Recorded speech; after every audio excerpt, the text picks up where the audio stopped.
Welcome back to KindaFunny's Halloween in Review. That's right, we are ranking and reviewing all of the new canon of Halloween movies. As always, I'm Tim Geddes, joined by It's Christmas in October, Joey Noel. Before this started, Nick made a joke that I was going to host this movie, which reminded me that last week I had planned to just talk about Twister as if that's what we were reviewing because I had watched it before, and I forgot, and now I'm really, really mad. Damn, that would have been Joey, that you would could have have been just done amazing. that this week. Like you Yeah, could have but done now that I don't right remember as much about the intricacies of Twister as I did. do. Years ago. I do. Of course. We have the weapons arbiter, Chris Anka. How's it going, boys? Fantastic, everybody. And of course, the producer/producer, Nick Scarpino. Top of the evening to you, Tim. I will take that. I will take that. Thank you, Nick. Thank you. And then, of course, joining us, Funhouse's own James and Elise Willems. Carrie Ellis is a villain? Are you kidding? Are you kidding me? Was he just has a different perspective. I was gonna say. Yeah. Well, yeah. The true antagonist is the level storm. 5. Yeah, it's the natural Fear of disaster. Twister. The one that makes yeah. 90-degree right turns to pursue our heroes. Joey's right. Was there ever a sequel to Twister? Like a straight to sci-fi or some shit? Like Twisters, I don't Return of think the so. Twister? There should be. It's not too I late. don't know. I don't think so. Well, one day, everybody, Twister in review. I'm sure Disney Plus at some point is going to get desperate, buy the rights however they have to, and make it all happen. Sister Act 3 coming soon, right, Kev? You know it, bud. There we go. Biggest Sister Act fan in the goddamn world. Like Why I did said, you say that from? It sounded like he said that from the bottom of a well. It's just if I don't have the mic right up to face, Jessica, very echoey here. It is. Kevin's setting up some new setups in downstairs because James and Elise are going to be recording in San Francisco for Halloween Kills Yeah. later in the week. So that You is mocked- very exciting. You mocked Kevin, but he's. I didn't. I asked why. I thought maybe he was in trouble. Kevin fell down the well. Bark twice if you need us to throw some Nutri-Grain bars down that well. You guys could have tied this into a rings in review. Yeah. Like Kevin comes on camera, he's got the black hair, and he's in a white dress. I I love do it. have the very long black hair. That would be an amazing He does. Halloween costume for you. I'll go as the well. Oh God. No, because I don't have to be inside you for so All long. right, guys, this is KindaFunny's in review, where we rank and review 2 different movies every single week. This week, we are doing Halloween 2018, and then later in the week, Halloween Kills, wrapping up this era of the Halloween movies until next year. But next week, we are returning to where it all began with the MCU in review. We'll be doing our What If in review. And then later, we're returning once again to Spider-Man. We're doing a Spider-Man rewatch. We will be rewatching all of the Spider-Man movies leading into No Way Home. So that's right. Next week is Sam Raimi's Tobey Maguire, Spider-Man 1. And then the weeks following that, we're going to start Ghostbusters. We're going back to Edgar Wright in review for Last Night in Soho, and so forth and so forth. You can do the math, figure out the rest of the year, but it's very exciting times ahead. You can get the show on youtube.com/KindaFunny or roosterteeth.com. If you want to get it as a podcast, just search your favorite podcast service for KindaFunny in review, and we'll be right there for you. If you want to get the show ad-free, you can go to patreon.com/KindaFunny, just like our Patreon producers, Pranksy and Molecule, have done. But if you don't want to do that, that's all good. We love you anyways. No matter how you consume the show, we appreciate you. Today, we're talking about Halloween 2018, the third movie to be called simply Halloween. The runtime is 1 hour and 36 minutes. The director is David Gordon Green.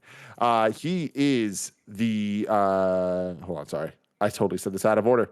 The runtime is hour 36. Director David Gordon said in an interview for Collider that the first cut of the film was 2 hours and 15 minutes long, and that both the fat of the film and that entire scenes were cut out for pacing and length. This explains why there's so many deleted and alternate scenes in the trailers and behind the scenes footage for the film. So that's kind of an interesting thing to keep in mind as we go through this. I gotta say, I didn't really notice for the most part. I did. Yeah. I did. Ooh, Yeah. can't wait to get into that. But it was released on October 19th, 2018. The date the film was released is also the day that Michael Myers was born. Spooky. Michael Myers is 61 in this movie. Oh. 61. Cool. Happy birthday, Michael. He doesn't look it. Yeah, it looks good.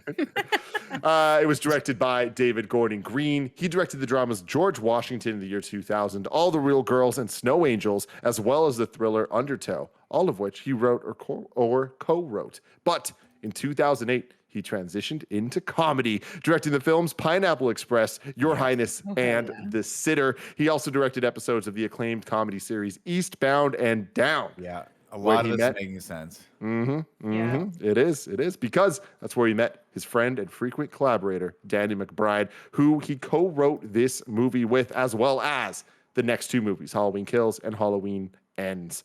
So that's pretty damn cool, if you ask me. Hits me right in the heart, Tim. Hits me right in the heart. Never would have thought a Halloween movie that Danny McBride is a part of Yeah. would be something I'm into, but I'm an ass. I remember when they announced they sort of said he was associated with it and like kind of executive producing and writing. I was like, no, it must be a different like it's Daniel E. McBride or something like that, you know. Daniel McBride.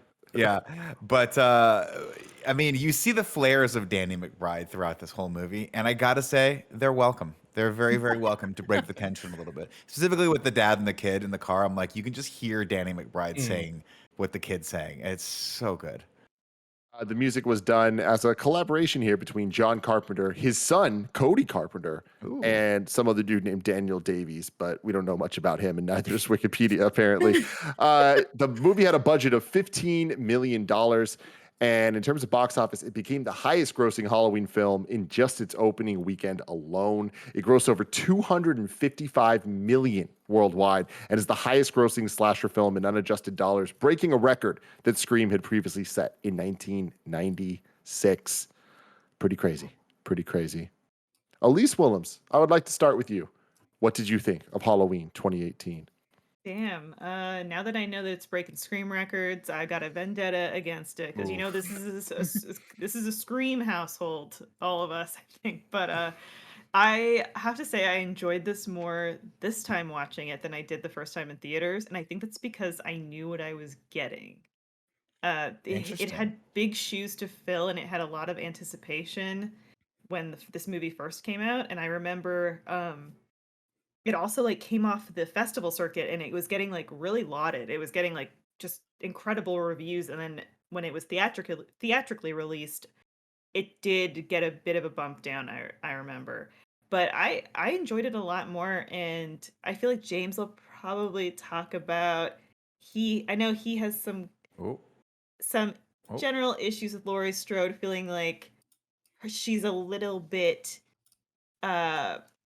well, there are lines that don't necessarily make sense. Like you'll get into it. I know you will.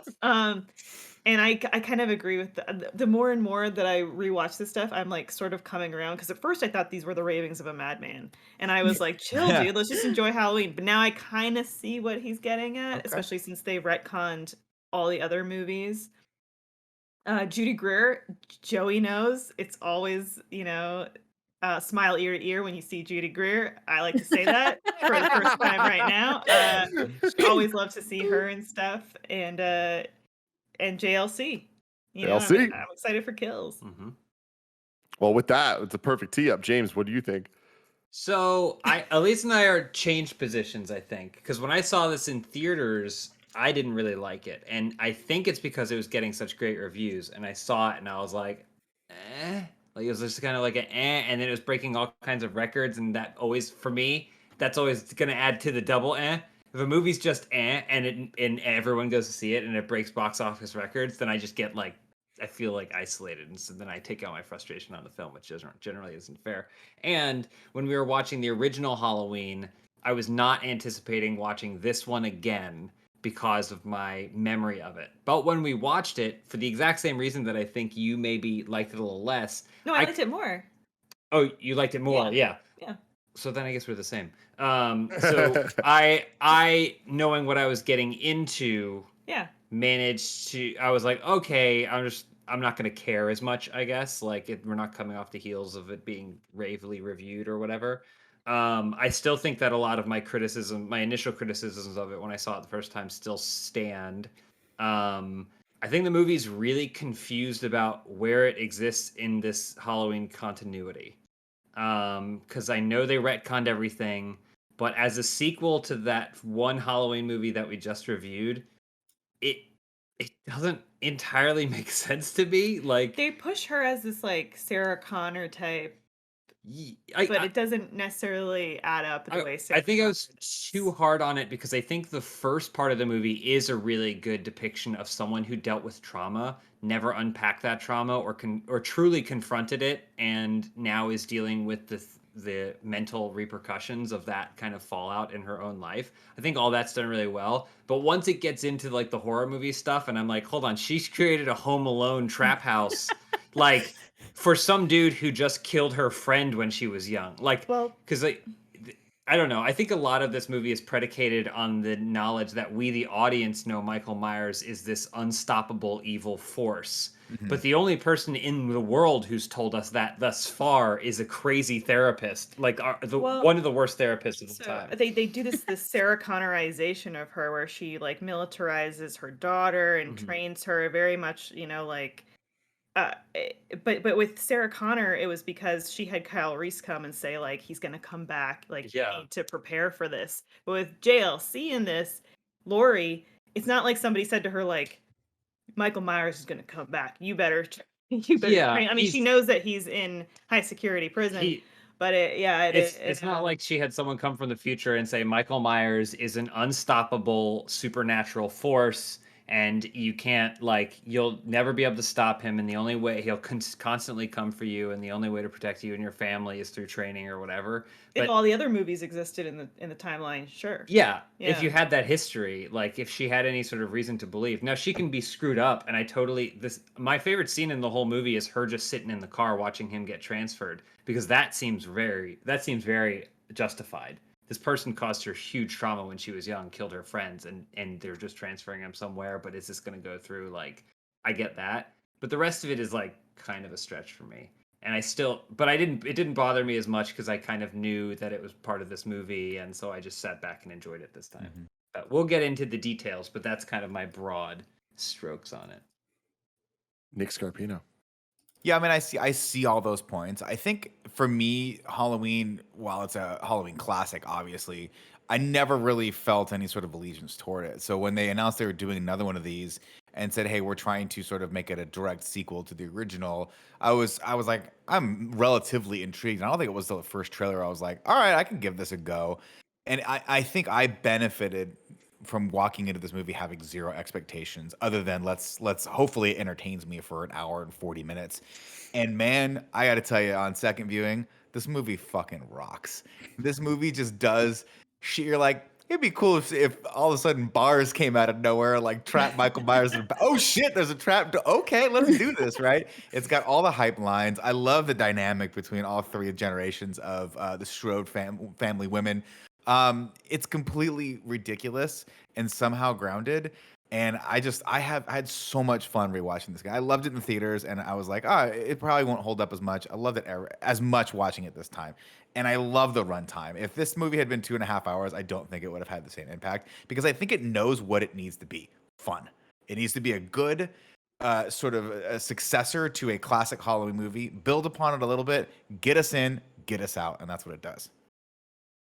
Risanka. So you remember all of those videos of like people's reaction to Endgame and like seeing Cap have the hammer? Imagine that, but it's just one person screaming when Judy Greer does the fake out gunshot. Yes. That's Yes. me. I fucking love this movie. I've seen it dozens of times. Each time I watch it, it gets better for me. I think, to James and Elise, like, it's examination of what we expect based on our trauma with other Halloween movies, and how it's, they even have the conversation about like he just killed like 4 people. It's not that bad in a world in which now we have, school shootings every week. What we're basing all the trauma isn't terrible, but the movie just leans into all of this, and I think it's amazing, and I think the music is incredible. Like I was dancing in the theater when God, yes. Allison's running from Michael and she's just screaming, and you have to I was just, dude, I was lit. I love this movie so much. Joey Noel. This movie is dope. I really like it. It's hard not to. And I think it's such an interesting thing to watch this after watching Halloween 1, because I don't think I did a rewatch before I saw this originally. And especially after watching Scream, of seeing, like, I think specifically talking like what James and Elise talking about with Lori, of like, it doesn't really make any sense that she has gone to like this extreme with like the weird like prepping side of herself in terms of like, oh, it's just this, her entire house is built around protecting her, or and later like a trap for Michael. It's not a prison, Joey. It's a I know it's not a cage, but yeah. So that part to me, I was like, oh, this does seem extreme, especially since we see Sydney throughout those like 3 or 4 movies and how she lives her life, and it's so different the way that she handles trauma. But I do think that the character arc for Lori of like how this scenario has altered her relationships, the way that she lives her life, and like even how that bleeds down into generational trauma with everything that Judy Greer is dealing with and the way that she interacts with her daughter and her daughter's relationship with her mom. I think all of that is super interesting and like a very 2018 kind of direction of horror, of like horror isn't necessarily just the scary things in the night. It's like also dealing with our internal processing of things that have happened to us. So I think all of that's super, super interesting. Knowing now that Danny McBride is part of this makes so much more sense, because I laughed out loud at the line where that guy and is like, they were feeding me guacamole in really sexy ways. I was like, I don't know where this came from. This was not a line I was expecting in a Halloween movie, but it did make me laugh. And now that I know that it was Danny McBride, it all makes sense. But yeah, I'm really excited. Judy Greer, so fun to see her in like not the sidekick like comedy role, Yeah. and to see her in like this drama dealing with like her daughter and her mom and like being in the middle of kind of all of this was really fun, and I'm excited that we get more of her obviously later this week.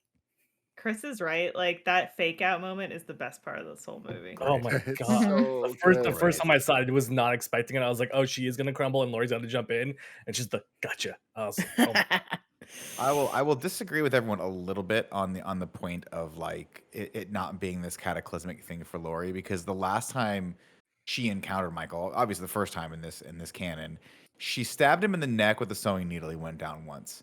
And then they shot him a bunch of times and he went down twice. And then he straight disappeared. So she's like, and then she has that one moment where she's like, he is the boogeyman. And Dr. Lewis is like, yeah, I've been saying that for a while, right? So I think to her, it kind of like, I understand like logistically, you're like, all right, by now, maybe she wouldn't be this much of a shut-in. But if you knew that he was coming back, like in your heart, and you just had to prepare, that's kind of where I like to think we pick up with Lori, right? Where like right after that, she was just like, and she tried to have a life too. Like they alluded to the fact that Yeah, kids. she had 2 marriages, she had a kid, both of them failed, and she just couldn't pull it together because there was this nagging suspicion in the back of her brain that the boogeyman was coming back for her. And then lo and behold, that's where we find her, and she was right. So I mean, I totally understand. Like it is kind of playing off of our concept of like we've seen Jamie Lee Curtis come back in some of the other, in H2O, right? Yeah. Which is not canon in this, but like, so I do, it is kind of confusing and muddled. So I can see your criticism of that, James. But to me, I'm like, it's good enough for me to be like, what's going on with that repeater rifle, or what's going on with this revolver? I like when she's like, revolver, my personal favorite. They never jam. I'm like, yeah, that's right, Jamie Lee Curtis. All right. I think some of it too is that like, you know, if there was one more film that they were willing to consider, that to me is like more than enough to like establish that Michael Myers is like an entity. The one where she's not in it, but it's what's his name, the guy from Armageddon, hunting him down, because they alluded to that too, right? He was there. Like if you knew that all the time he's been in prison, he's been writing Lori or something, so that it's like, oh, if he breaks out, he's gonna come for her. He's not just gonna go on any kind of murder. He just keeps writing October 31st, 2017. Lori Something, Strode yeah. coming for you. I will be there. I will be there. I think that there's a little bit of that in this too, because like, yeah, he did get shot and then he went out a window and then he got up and walked away, but then got arrested. You know, like Immediately. they leave that out, and a lot of it too is also the fact that the original Halloween is a classic, but it's very much a classic of its time. And if they went back and then they somehow remade this movie's version of those nights of events, I'm sure it would completely live up to what this movie is portraying, right? And inform them. If you watch Halloween right before this, you're like, hold on, what's the big deal? He's probably limping out the street. They picked him up and then they took him in jail. I'm so interested in this because y'all, a couple weeks ago, we watched Scream 1, 2, 3, and then 4, and I had a revelation where I'm like, everyone, Scream 4 is fucking amazing, and I love it. I feel the exact same way about this movie. Like, I feel like this does for Halloween what Scream 4 did for Scream, which was, hey, what's the absolute best movie we can make that is a reboot sequel in this new era of what we're dealing with, where you have to deal with all the previous films that came before, whether or not they're canon. That doesn't matter to the general moviegoer, even to people like us, because we know all this other stuff, so we're extra critical about the decisions they make. After watching last week, Halloween 1, and talking to you guys about it, really kind of changed my opinion on how I felt about that original, where the idea of it being this small town, the idea of these people feeling invulnerable, and then this one night, this thing happens and rocks their world. I love that the Laurie we get in this is based off that world being rocked, and like all of the deaths being so closely related to her, and like Chris was talking about last week with like the House of Horrors that he ends up building with like the bodies kind of like being revealed to Laurie specifically, with Michael Myers kind of being a part of this guy wearing a mask that we knew had killed somebody many years prior in the same town, to then come back and be like seemingly systematically taking out these babysitters and shit and hunting down Laurie, like really like traumatizing her. For him to then be away, I can imagine her having to deal with the cops and the psychiatrists and all the stuff after. And the more information she gets about that night and about what else happened that she didn't see as a character, the more I totally believe, yeah, she went fucking nuts. And she made this like impenetrable fortress where she's like, yeah, no, he's going to come back for me one day because I tried to kill him and I couldn't. They shot him and it didn't kill him. Like, he is actually evil. And I fill in the gaps between 1978 and 2018 of books that were written about this. And unlike the Scream way where it's like funny and like kind of like bullshit that they wrote books and like they were glamorized stories and stuff, I take it that like there was a reality about the situation of Michael Myers that Halloween night that Laurie has had to live with forever. And the more details she hears, the more real it becomes to her, and she can't get away from it. And I feel like they did such a good job in this movie of making it less a slasher horror film and more all right, guys, let's just deal with it. Michael Myers is a star, and we want to see him kill people in interesting ways. We get excited, we get hyped when he kills people. When he drops the teeth, we're all like, holy shit, this scene is crazy as fuck. But at the end of the day, we are equally rooting for Laurie, if not more. Like, the one thing we want to see more than Michael kill people in crazy ways is for Laurie to fuck shit up. And I think this movie goes above and beyond by not just having Laurie do that, but by having generations of her family do that. And the moment Chris is talking about brings it all together. Like, I really feel like that moment is why this movie was made. Like, Danny McBride and them were just like, I have an idea for a movie for how we like make a relevant thing to Halloween in 2018. And personally, I think that they knocked this out of the park. I enjoyed the fuck out of it. I will agree with you 100% or 99%, except I think that moment phenomenal, right? Top moment. I think the moment they were working toward wasn't that one. I think it was the moment where Michael looks over the balcony and Laurie's gone. Oh my God. That fucking moment.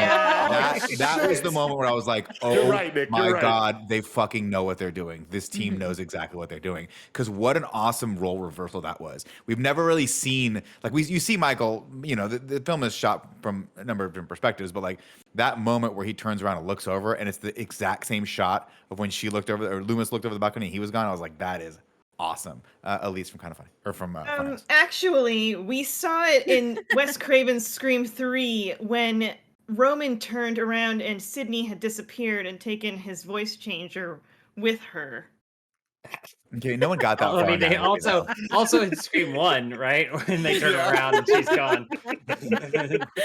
But this one, I'm with Nick in the sense that this felt more impactful story-wise because that was the last scene of the first movie. And like, That was great. It just, I just fucking love it. I just think that they did such a good job where I was debatably more scared of Jamie Lee Curtis than I was of Michael Myers in so many moments of this movie. Like the scene James was talking about her in the car with them like being transported in the bus. Like, there's this tension there that like I didn't feel at all in the first movie in just 30 seconds because it felt real. It felt like this thing where I simultaneously was torn ethically and morally in myself of like, do I want her to kill him right now? Or do I want her to not kill him and be able to move on without doing that? And like, that's fucking crazy coming from, whoever, the Danny McBride. Like, Dude, I'll tell you what, though, if I'm not mistaken, and granted to your points, James and Elise, you're right. We have seen this before, but I challenge you: did they have the stinger when he looks over? Because that was the part that got me, where he looks over and it's a Michael Myers the shaped stinger that he like we hear when he's looking. So freaking hype. I will say also, just this movie I think is very well directed. I think we talked about the editing too, where they trimmed a lot of the fat out of it, and it legitimately has scares. So it's like it's fun on a level of like almost like, okay, what you would expect of a slasher, any slasher, right? With a character that's like that is as historic as the Michael Myers character. But then there are moments like the moment with the motion lights gets me. It's very well done. It's very well shot, and it's and when he comes out and he grabs Oscar and like it kills him. I'm like, that is. So they know how to pace that with like some of the silliness, some of the stuff you expect, but then also like straight up like good scares. And I think that's a good mixture in this movie altogether. Well, that like the one take where he's just walking through houses, and it's like we're forced to be with him, just murdering. Brutal. And you have that one shot of just the woman looking through the mirror, and we're just waiting for him to walk up behind her. And it's like, you can't get out of this. You're with him. Yeah. And also, I love, like, I don't know if you guys had it, but like, remember in the theater, we all had the cringe of like whether he's gonna kill the baby or not. Oh my god, I love it. They knew what they were doing, man. And he stares at it, and I'm like, oh my god. Yeah. Have any of you seen any of the deleted scenes or content? No. That was. Wow. Oh, I'd be really curious to know. That boyfriend. Definitely there's a deleted scene with that boyfriend. We'll get into it, but that's interesting. He like never comes back into the picture right after they had the argument. He definitely comes. Oh no, not that boyfriend. The babysitter boyfriend. The babysitter boyfriend. Excuse you, he comes back into James. the picture.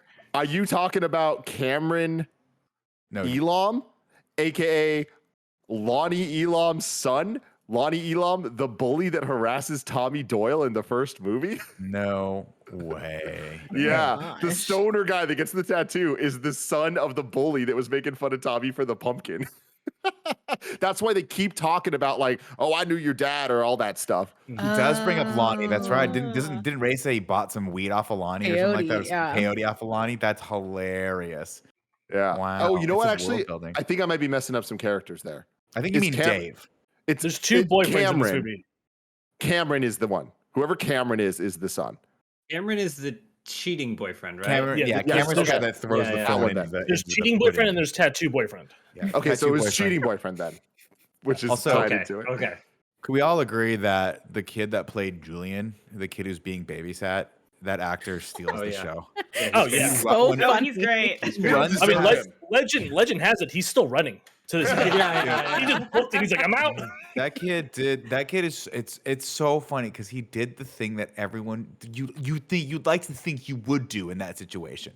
He runs past the guy. Dave's like, "What's going on?" He goes, "Don't go up there. You're gonna fucking die." And then just ran, and we never saw him again. That's amazing. Honestly, though, like that scene is why I love this movie so much. Is that it wasn't just a generic kid with a generic babysitter. They made me invested in both the characters in this scene. So it's like I didn't want either of them to die. Where it's like that is cool because they set it up perfectly. Where it's like there's the antagonistic kid babysitter relationship, but then it kind of flips throughout it. It's clear they both actually care about each other and stuff. So it's like that was, I think, really well done. And talking about super hype moments, like this movie has so many of them. But Michael finding the podcasters, destroying them in the most ridiculous way possible in that bathroom. I don't even want to call it a fight, just decimation, the teeth and all that stuff. But for it to end with the music starting to rise, first off with just like a rumble of like the different like notes of the theme, and then it starts kicking in, and then the piano kicks as he freaking opens the trunk and gets the mask and puts it on.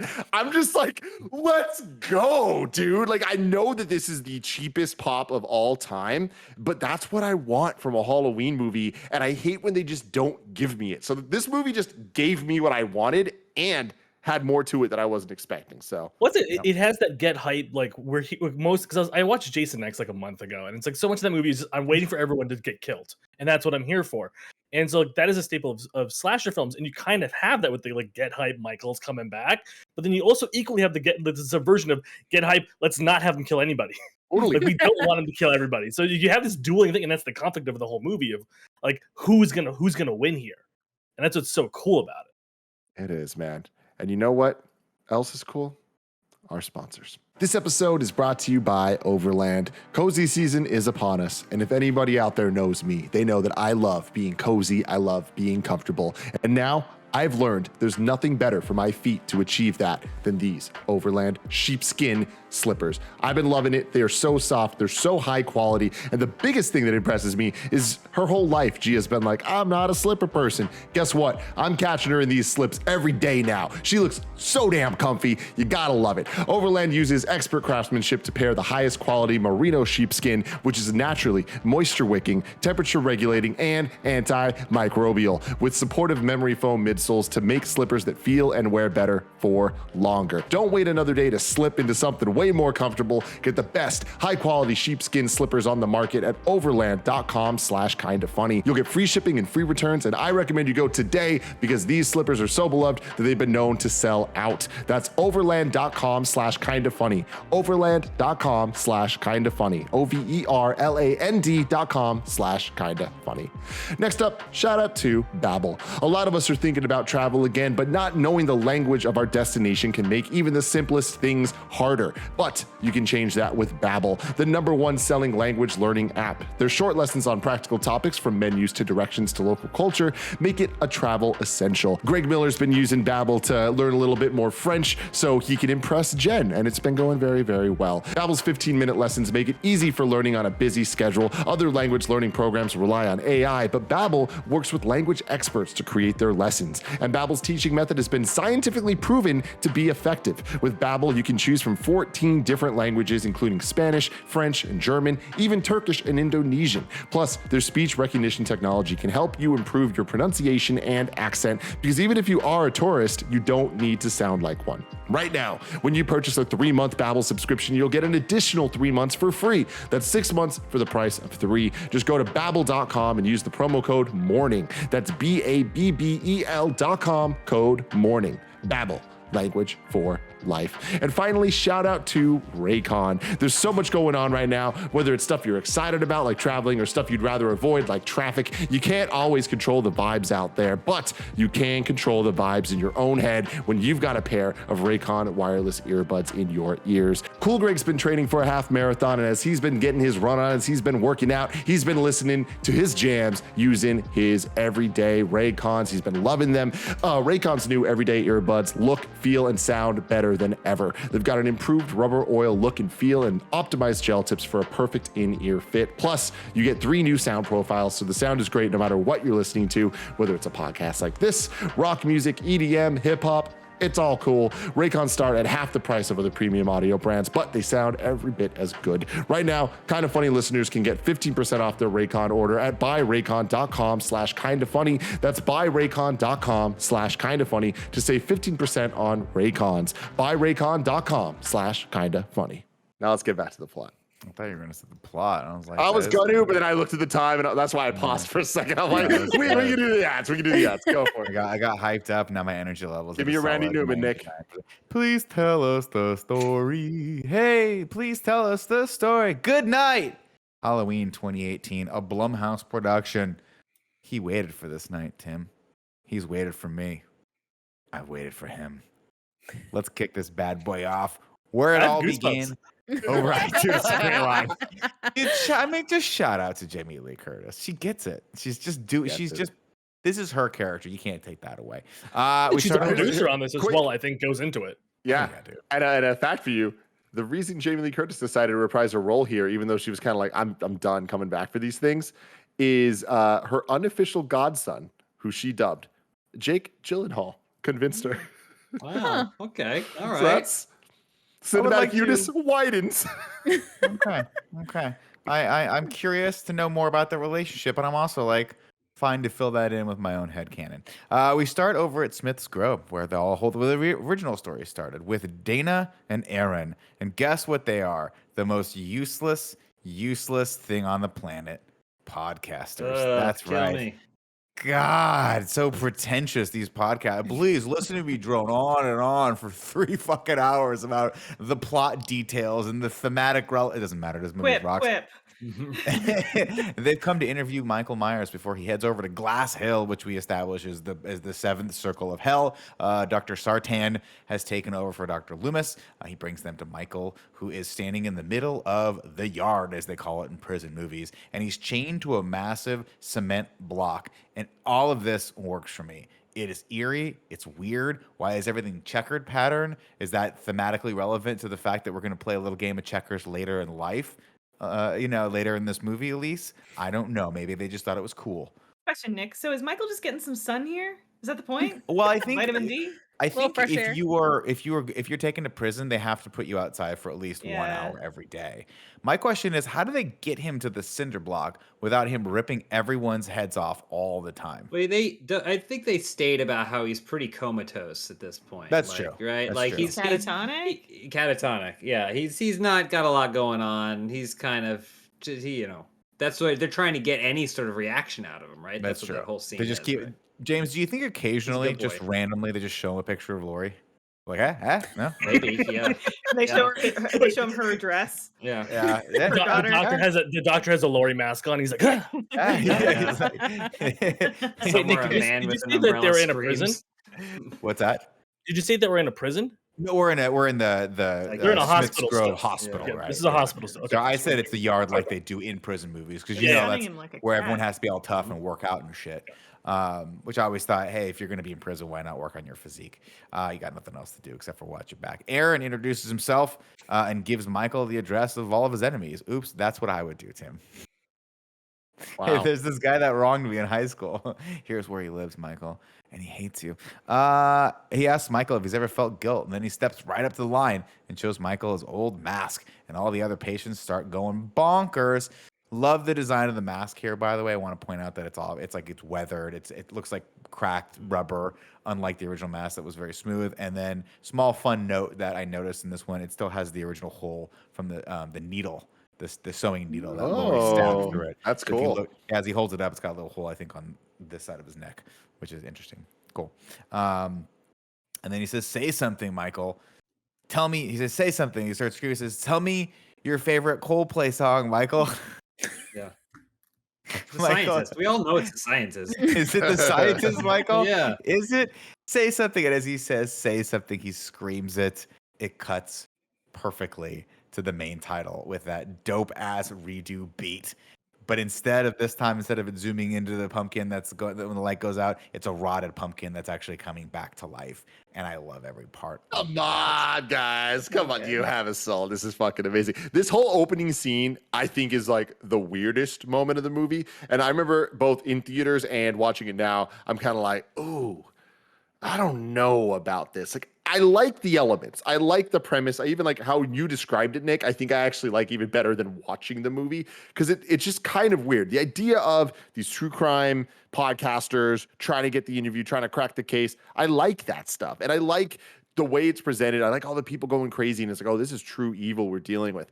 But there's just something about the amount of elements they add of like, okay, here's this yard. There's a bunch of yellow squares. We'll let everyone, all the inmates or in whatever you want to call them, stand like in their own designated little yellow square and you can go near them, but don't cross the yellow line. Like there's just too many elements for it to be like real. So I'm asking too many questions as a viewer and it's taking me out of it. But then when everyone starts screaming and like it's cutting to a bunch of like birds and random ass shit and it just swells and the theme kicks in, I'm like, you fucking got me, man. Well, I think that's the kind of thing that's like good filmmaking, right? Because like the elements aren't scary. Like if you just had a GoPro, it's just a really lame British dude holding a mask up to a guy who's trying to ignore him, and he's just shouting as like everyone else is screaming. Like it's really lame, but I think because of the way it's cut and shot, it builds tension. Even though as a viewer you're unclear, other than the fact that it's building tension for a Halloween movie that you're in a theater about to watch, it's not like narratively building tension, you know? So Yeah. But I think that's the good filmmaking that is on display in this. I agree. I think this is the first example of the filmmakers going, we get it. right? We know we got to play with here, guys. We've got all these elements. We're gonna get you in, get you out. We're not gonna waste your time with this, and we're gonna try to build as much hype as humanly possible. Well, it's like he pulls out the mask, the wind rises. Yeah. Yeah. And then people start freaking out. Other people who are not even seeing the mask start freaking out. They feel it in their bones. And then they start freaking out. And then the alarms start going off. All just because a guy put out a mask. I'm like, this is what we need. This is what we need. And What brought him back to life. That's what brought him back to life. I want to give a special thanks here to one James Willems. Because you just saved my bacon. You don't even know you did save my bacon, but you did save my bacon. Most Because of my day is trying to save your bacon, Nick. what I wrote in here is, tell me your favorite Coldplay song, Michael. Is it Orange? You thought Coldplay wrote a song called Orange? I was thinking Yellow. Oh, yeah, I know. I We thought know you were what you were thinking thinking. Clocks and then Clockwork Orange. I know that's a No, stretch, but it's I remember they wrote a Oh. song that had a title that was a color, great. Mhm. and I Great. couldn't think of it last night when I was watching this movie. Nick's Our savior, generation. James Willems. I do what I can, you know. So I just try James, and live. thank you for saving me from that embarrassment. Kevin, make sure you please cut this whole section out. Thank you. Be Going Olympian, forward. right? Haddonfield, Illinois. Aaron and Dana head over to track down Michael's counterpart. If we can't talk to Michael, we're going to talk to his counterpart, Jamie Lee Curtis. And as he's whispering, he's doing that pretentious thing where he's like talking into the mic. Meanwhile, Dana's like, "Can you just fucking turn right? It's right up here." And he's like, "Could it be that the only hope for rehabilitation is through confrontation?" And Dana's like, turn off the recorder. Stop recording. We're here. But Lori isn't exactly the most welcoming of guests these days. She's gone full-blown doomsday prepper. Aaron tells her through the intercom that they're making a podcast. Who isn't, is what I say, Aaron. So Dana tells her that they'll pay her $3,000, and she lets them in.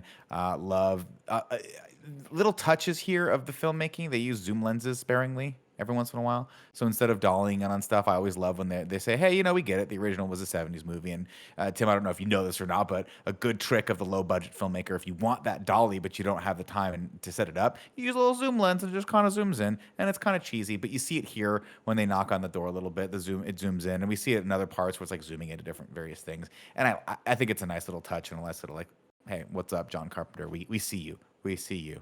2 shots for the price of 1. Exactly. Lori tells the podcasters they should believe in the boogeyman, or as the John Wick people like to call it, the Baba Yaga. We get a little backstory here. Lori is twice divorced and a self-proclaimed basket case who lost custody of her 12-year-old daughter for being an unfit mother, and she never regained that custody. Aaron wants Lori to confront Michael. They already knew that. What's that? But they already knew that. Yeah, she's like, you already freaking knew that. I bro. love You that. guys know This everything about scene me." was another one that I was kind of questioning, and then they did a good job of being like, Tim, stop asking questions, you fucking idiot. We have answers. Where I was like, I just don't believe that Jamie Lee Curtis's character would allow these people to come in, even for money. Like, that doesn't add up, and like, what the fuck? But she's so just like curt with them and just so like keeping it real. And then she takes the money and just gives it to her granddaughter. I'm like, cool. I'm an idiot for asking questions because that totally adds up. Absolutely. Let's see. We cut over to Lori's family. We meet Ray, who I will say, no one is sad to see go in Mhm. this movie. That is the one part of this movie that I'm like, huh, okay, we could have probably had an emotional beat there when they see Ray die out from nobody cares. Everyone's like, Ray's That's useless. on purpose, though. Like, I feel like they had to have a character to let us want to die or like be okay with dying because we were attached to the other characters so Maybe much. This is telling, but who is Ray? I don't remember. The That dad. was their Dad. Yeah. Allison's dad. Yeah. Oh, Judy Greer's yeah. husband. We Who I didn't need Ray. believe I think Peanut he was penis. also the only other movie I remember seeing him in is Down Periscope. So if you remember that, Kelsey Oh Grammer. I yeah. recognize. He's the guy who does he does Yeah, the exactly. wires together. Exactly. Jay, you get it. Oh man. Wow. We meet Ray. Now I we meet- care that he's dead. Damn it. Exactly, dude. He was the comic relief in that movie. We meet Karen, played by Judy Greer, who's Laurie's daughter, and Allison, Laurie's granddaughter. Ray warns his daughter of men who will knock her up, and Allison asks her mother if she invited Laurie to her Honor Society Awards ceremony, which is definitely not a real thing, Joey, because I would know about it. Were Karen you in tells the her, Honor Society, Nick? no. Okay, just making sure. God, It no. is a real thing. I'm sure it is, Kevin. I'm an idiot. All right. Carrie tells her that Laurie is agoraphobic, which when I was a kid and I was a stupid little kid, I always thought meant a fear of sweaters. even though I know now that it's a phobia of leaving the house. I'm gonna need you to You break went that to down. sweater. Because of a Agora wool? Yeah. Angora. How old Angora sweater. are you, Angora, Nick? okay. You didn't jump to like a fear of blood or like anything with No, gore in it. I thought No. I thought when someone was agoraphobic, they had a fear of Angora sweaters. When I was a kid, I was stupid. I was a dumb kid. Am I alone my- in having never heard a Gora sweater in my life? Angora, I believe. You're is just the- sitting in your bedroom listening to Orange. And They were all orange. I think that's how you call it, Angora, right? Isn't that material? I think Rice so. Isn't that the mom from Bewitched? It's a wool, yeah. And It's Angora, like really, it's a bunny. yeah, it's really Angora. like Oh, goat. No, rabbit. Angora rabbit is what I'm thinking. Angora rabbit Oh. sweaters. They're really fluffy. They're very, very soft. And I thought people just had a phobia of them. And my mom, I remember one day looked at me and gave me the look of like, I could correct this kid, but also I know hopelessness when I see it. She just poured herself a glass of wine. No, of course she's agoraphobic. She's actually not agoraphobic in this though. Judy tells her that, or Karen tells her daughter that, but Lori's not. That's not her issue, which I find interesting. Let's see. Allison tells her friends that her mom lied to her. She's kept in touch with her grandma the entire time and invited her to the award ceremony. Her friend Dave is a douchebag and explodes some pumpkins. But her other friend Vicky seems pretty cool. Over in school, Cameron is trying to wiggle out of meeting her parents. Not a good sign, FYI. That's a red flag. We also meet Oscar, who clearly is in love with Allison, and everyone has great hairlines in this. Allison goes to class and sits in a very similar chair to Lori, like the one Lori sat in when she first saw Michael Myers out the window, except this time, again, the teacher talking about fate here in the background, which I thought was a nice little touch. And then this time Allison looks out the window, but who does she see instead of Michael? It's Lori standing outside. Same station wagon, though. It's crazy, actually, guys. She's been driving that thing around for 40 years. All right, I'll keep going. You change the. I mean, what do you want us to do? You change the oil, you rotate the tires, the car's gonna last forever.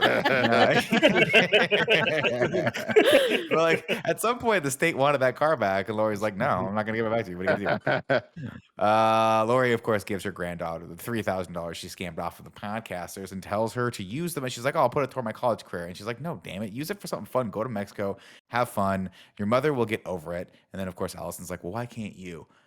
And she's like, "Well, that's not what I'm talking about here. I had a slightly more traumatic event than what I'm talking about here." She's like, "Well, all of this stuff cost you your family." And she said, "Listen, if the way I raised your mother means that she hates me, but that she's prepared for the horrors of this world, then I can live with that." And Allison says, "Say goodbye to Michael and get over it." She's like, "Goodbye, but to you, good day is what I mean." Good day, son. Boom, cut over.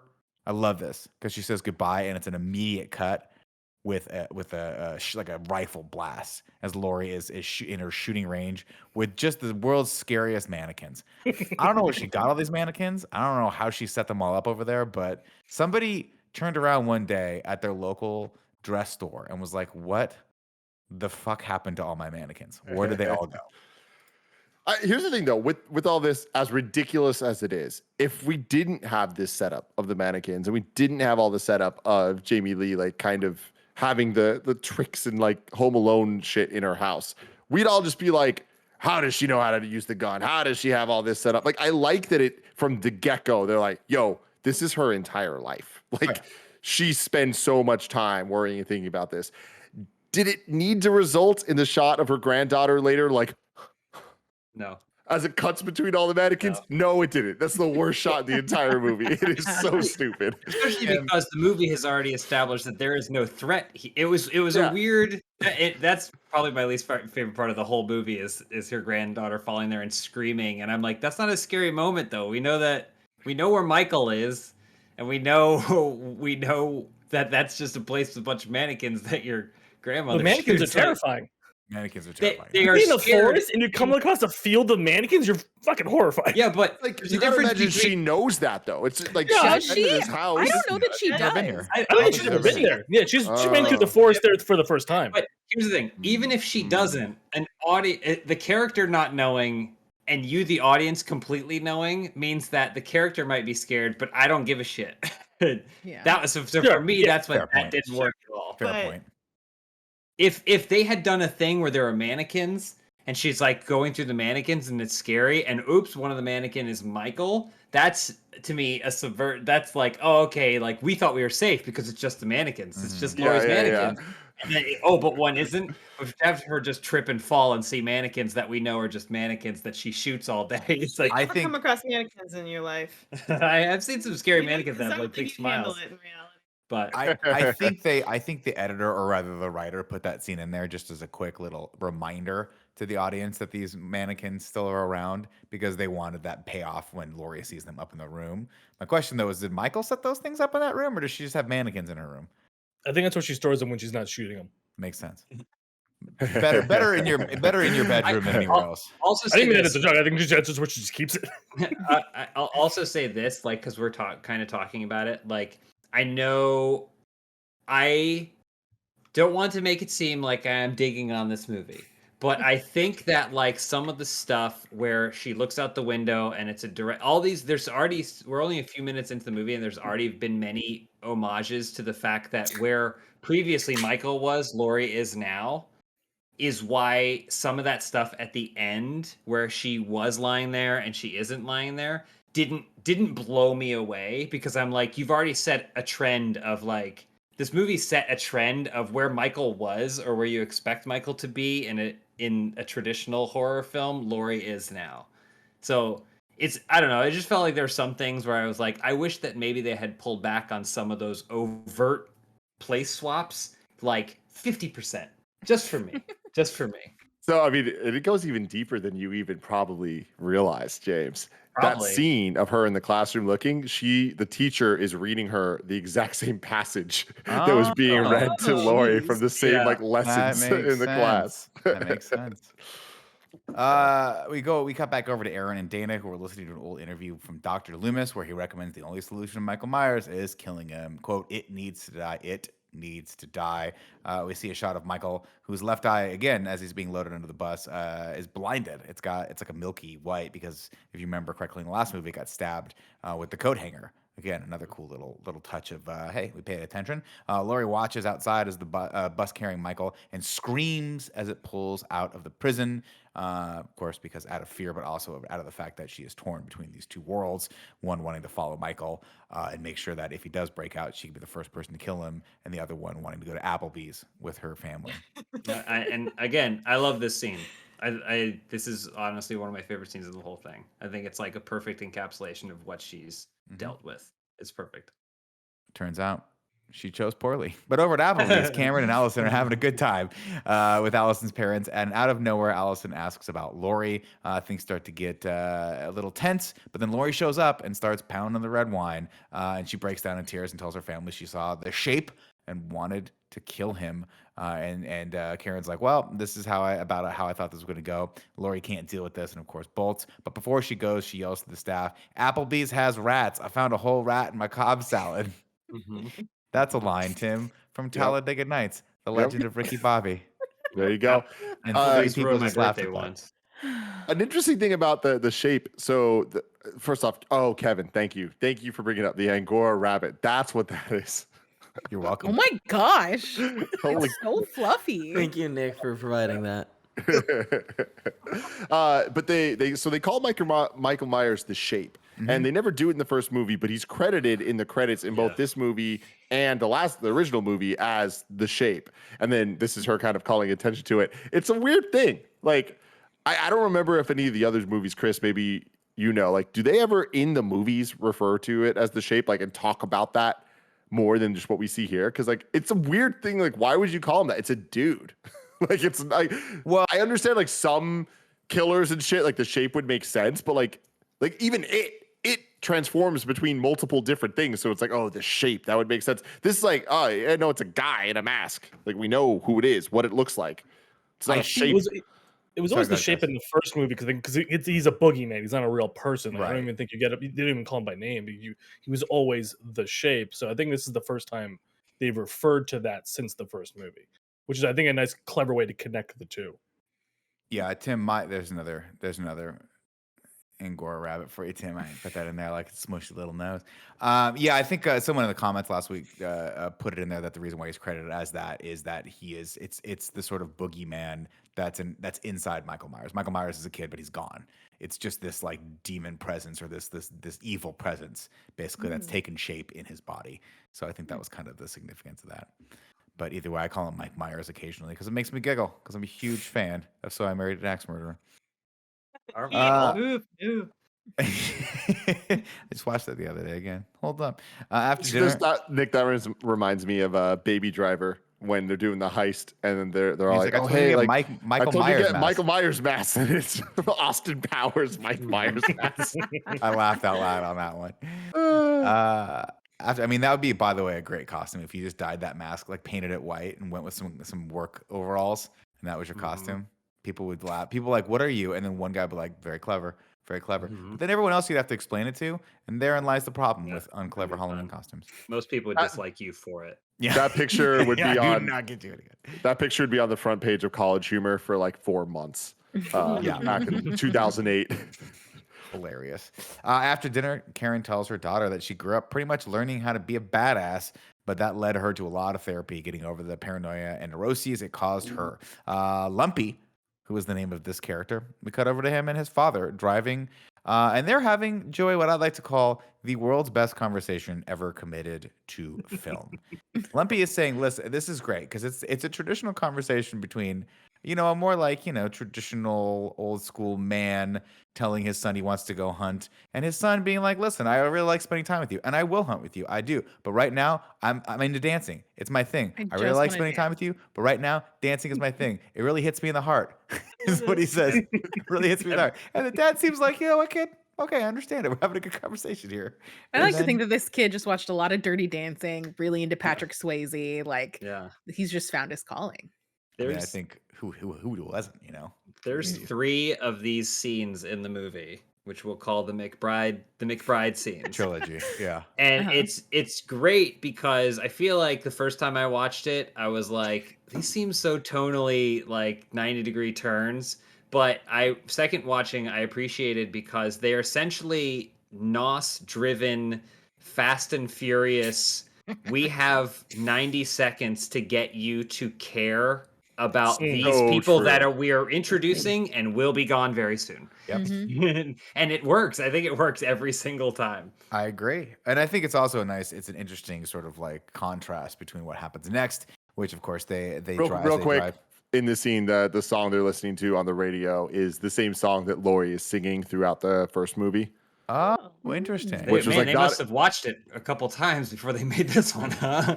Yeah, totally. It's not a real song. Like Jamie Lee Curtis kind of improv'd it in the first one, where she was just like making up random words. So for this one, they made it a real country song to play on the radio. So there you go.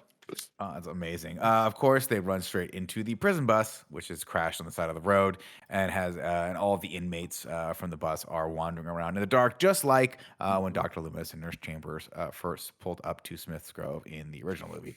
Lumpy calls it into the cops while his dad goes to investigate and probably dies. After a moment, Lumpy grabs the hunting rifle and goes to find his dad. He comes across a prison guard who is barely alive, and he says, "Wait here, I'll go find my dad." And the guard says, "No, run." And that's a moment that I'm like, that worked for me. Yeah. Because the actor says it so well that you're like, if someone said that to me, I'd be like, Dad, it's been a pleasure. We've known each other long enough. I got to get the F out of here. Of course, Lumpy does not heed his warning. Don't we see the dad again? I thought we don't. He's not the guy that Hawkins comes up to when he pulls up to the bus.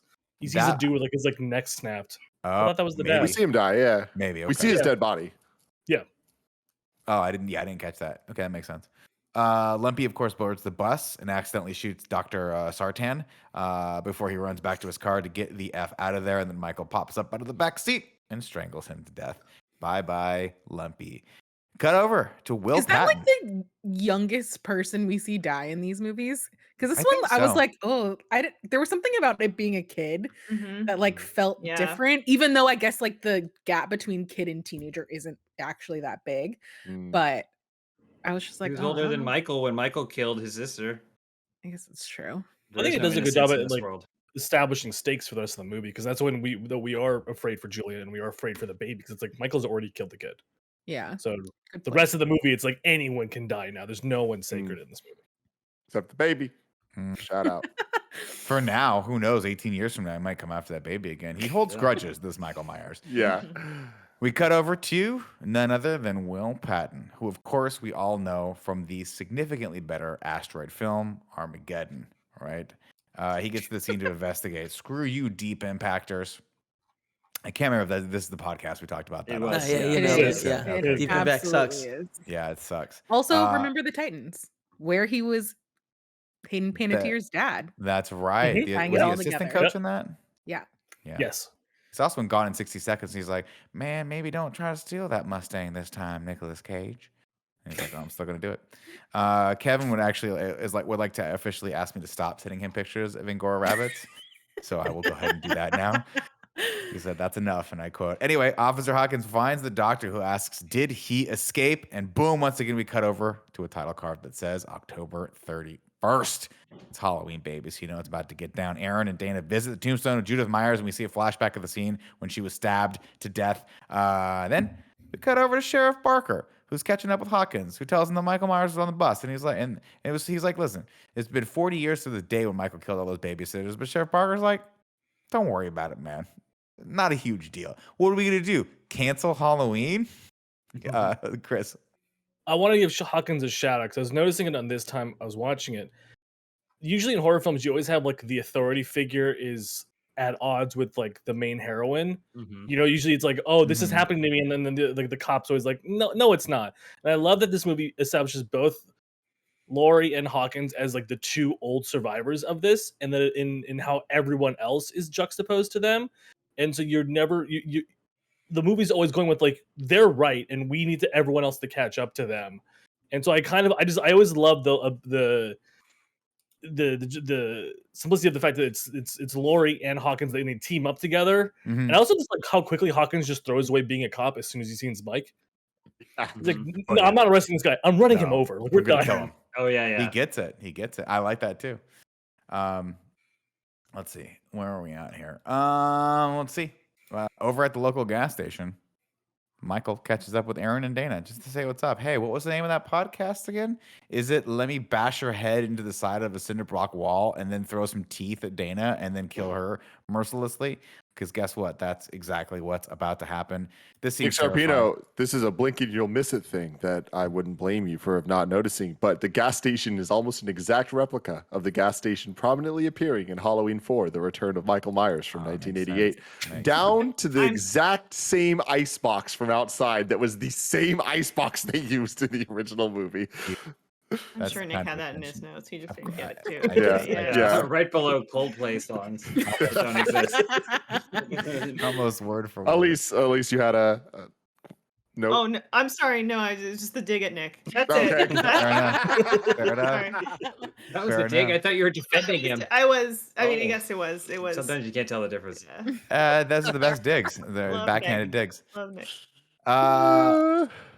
Let's see. Michael, of course, comes in and checks all the stalls. Yeah, this scene's terrifying. He does the thing where he throws the teeth over. He starts dropping them over the stall, and I'm like, well, you're gonna die now.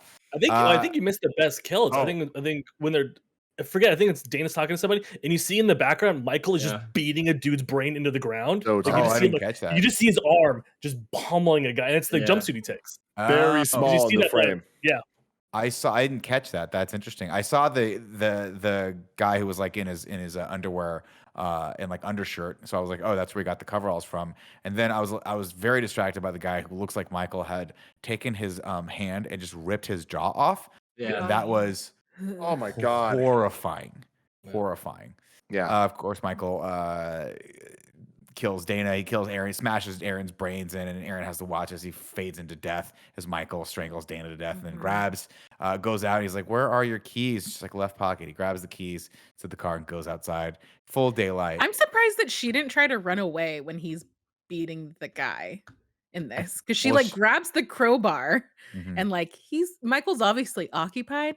I would have taken that as like my thing to run, but she's so committed to her podcast partner that she stays in there.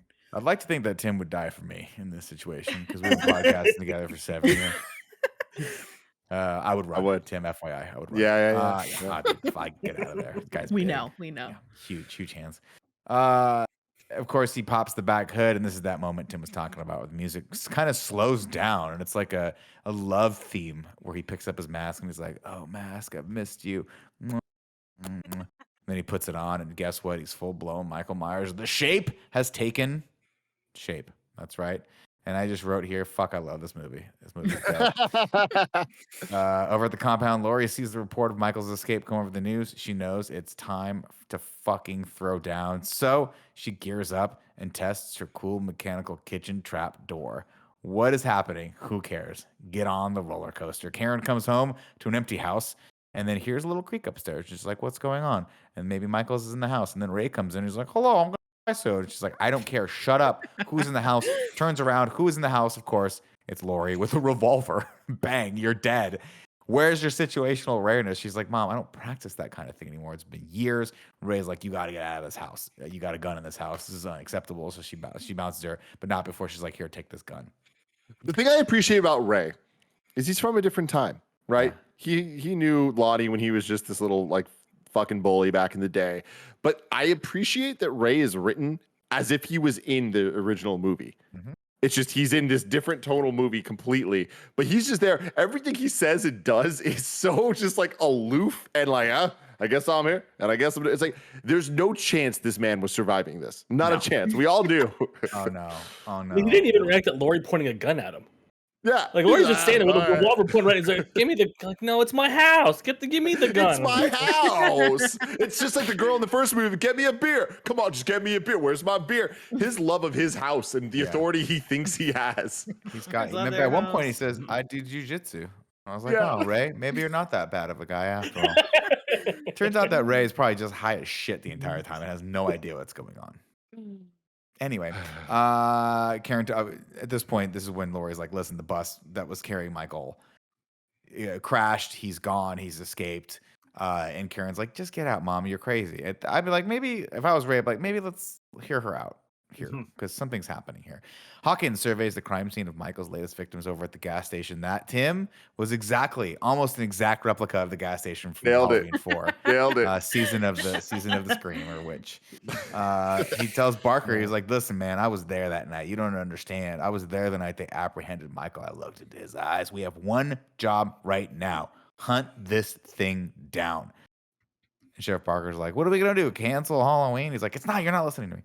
Night falls, and parents start taking their kids trick-or-treating. Thank God, as a society. And James, this is no respect to your upbringing. We have moved beyond taking children to trick-or-treat. No respect. We've moved beyond taking kids trick-or-treating at 3:15 in the G-darn afternoon, okay? These kids are going out when they're supposed to go out, when it's dark and no one can see them getting mass murdered. We're going to have 45 minutes to get as much candy as possible as opposed to leisurely taking their time. But like you were out so early you could take a break for a hot second, have some dinner, you go come back home out. and then you also, it's like you go dump some of the bag out at the ATM, aka your bedroom, and then you hit the streets. Smart. I can't fault that strategy. Group of kids bump into Michael and we get that famous stinger for the first time. Then the freaking theme kicks in, and this shot's awesome. One shot. Michael looks over, sees a lady in her garage, walks over, follows her. She goes into her house. He grabs a hammer, and then he immediately walks in. And we think, oh, we're gonna spend some time in here for a little second. Really gets to know this. Nope, she's dead. He just beats her brains in with the hammer, and then he upgrades to the butcher knife. And you can almost hear like the video game stinger that happens. They're like level 3 because he like has the butcher knife now. A little small. I'm surprised you didn't go with the Warzone noise. Yeah. It's like stopping power rounds that you put in your thing. Of course, he walks over and you think he's gonna kill a baby, but he does not kill the baby because I feel like that would have been a little too far for the filmmakers. And he would be irredeemable. Yeah, that's too far. It's a baby. At this point, I'm like, I know you killed Han Solo, Michael Myers, but am I gonna be rooting for you at the end where you go against Palpatine? James, that's a Star Wars reference. I don't know I'm if not you understood familiar. that. I'm not familiar with And they that. were all yellow. Love that Michael. Yeah, we talked about that. Michael watches from the outside as a young woman gets a call from her friend telling her, "Hey, man, someone got murdered in town. You should lock your door." She's like, "Oh, thanks, Sally. I'm gonna lock my doors." And then she walks out to go check the street to make sure everything's clear. And she peeks through the blinds as Michael walks in behind her. And again, you think like, oh, she's gonna close the blinds and we're gonna see a slash of blood. No, Michael just like stabs her right through the neck, and it's very violent and There very are some cool. brutal kills. Yeah. And I'm just like, I feel like something that I like about this movie is that the stuff that happens off screen and the stuff that happens on screen are like equally as impactful, even if you don't see it. And it just stresses me out I in a love good the way. In a scene. good way. I love the scene so much. I think that they, again, it goes back to a lot of it is kind of the cheap poppy stuff. But when you nail the cheap pop and you just deliver the fantasy of what people are looking for from something, it really works. And this is that done right because we're looking for the one shot. We got it in the first movie. What does a modernized take look like? And I think they did such a good job of putting us on a journey as he walks through of this is his return. It starts with the first time we hear that the little chime going off. He starts going through, we're following him. Unlike the first movie that was like from his perspective, like we see Michael Myers, he has his mask, he has his outfit, and he gets the hammer, and we're all like, that's not Michael Myers' weapon. Like, no. And then he goes in, immediately kills somebody, and when he gets the upgrade, we're all like, fuck yeah. Yes. And then, like Chris was saying, we hear the baby and all this. We're just like, don't do that. No, Michael, no, it's too far. And then he doesn't do it. And we're like, yeah, good, Michael. We love you, Michael Myers. Like, it just delivers what we're looking for to root for this horrible, horrible person. And then he doesn't kill the baby. We're like, yeah, don't kill the baby. Don't kill the baby. And then it goes to the other house. It's like, we're like, kill her. Fucking kill her. Yeah, kill her. And Kill we're her, like, get her. yeah. That is what she gets for thinking the world is pure and good. Of course, Tim, you'll understand this is a low-key homage to the 1987 Predator, starring Arnold Schwarzenegger, where he says he didn't kill you because you didn't have a gun, no sport. That's why he didn't kill the baby. I like to think. Yeah. I would just I like don't weapon to. either. Oh my god. No No sport. We're fired up, everyone. I would just like to let everybody know that Nick has moved on to slacking me the pictures of the Angora bunnies. They're so cute. So You need to be They're- stopped. They're bigger than you think.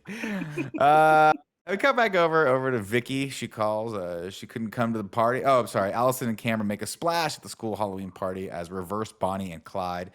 Vicky gives her a this call. is dope. I think it's fun that they switched it. It is a and little fun. It's They're fun. just partying. I like having this. a good time. Although I will say this, I want to go around the table real quick. Did any of your high school dances have drinks or food? You see this all the time. No. Remember in Back to the Future, they got the punch bowl that Biff spikes. In this one, they've got a whole room full of snacks and pudding and shit. I'm like, there's no way they would have No done way. that at John W. No. North High School, No. class of 1998. Go Huskies. No. No. It's just Are an empty gym. like prestige dances. So like the winter balls or the Oh, yeah. senior boats or the proms. Those What's would a have senior boat? when you go out on a boat, similar like what Nick does for comedy, but we Mhm. did it to dance. They dance. Wow. But there would never be like the punch bowl or anything, but there would always be one ridiculously extravagant, unnecessary thing. Like one time there was this mechanism that I swear to God I've tried Googling to find, and I haven't been able to find definitive proof that this wasn't just a figment of my imagination. But it's like a chocolate fountain, but it would every once in a while. There was like a tube that would shoot strawberries out, and the strawberries would fall down the mountain and get covered in the chocolate. So they would then be at the bottom, and it would end with these chocolate-covered strawberries. And it was like so advanced. The technology Wow. was crazy. So, anyways, It was a figment of your imagination. I'm sorry to tell you, Tim. You were, you were young. You can and make it probably- real. You could. technology. Kevin will make that for you in your car if you want him to. Vicky calls Allison and says, "Listen, I can't come to the party because I'm stuck babysitting." She invites Vicky and Cameron to come over after the dance and smoke a little Alakazam. And then Julian, the kid she's babysitting for, is like, "You guys are talking about weed. I'm not stupid. It's the year 2018." And their exchange here is freaking hilarious. Great chemistry between these two. And then Vicky puts him to bed and she tells me, I was actually kidding earlier. You are my favorite kid I babysit for. And he goes, I like you too. That's cute. Oh. And then Julian looks over and stares at his open closet, which is the most scariest thing ever. Allison sees Cameron making out with a sexy tiger, so she bounces. Lori tries to call her, but Cameron is caught up to her by this point, and he's getting super defensive. He's like, "What? I didn't do anything. We were just talking." And then she goes to answer her phone. He's like, "Oh, your precious phone." And then he takes it and he throws it into a big Yeah, real bowl dick. of pudding. What is this? I don't is know this? that I've Like, ever seen a 45 seconds of filmmaking that made me feel so torn. Yeah. Where it's just like, I am rooting for them. And I'm like, yeah, Bonnie and Clyde, yo, you're reversing Yeah. it. This is great. And then all of a sudden it's like, he's with the other girl. I'm like, oh, this doesn't look good. And this is bad. Oh, how are you going to get out of this?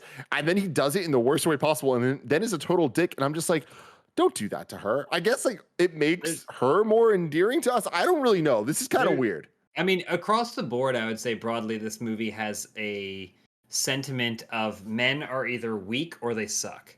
Mm. Mm-hmm.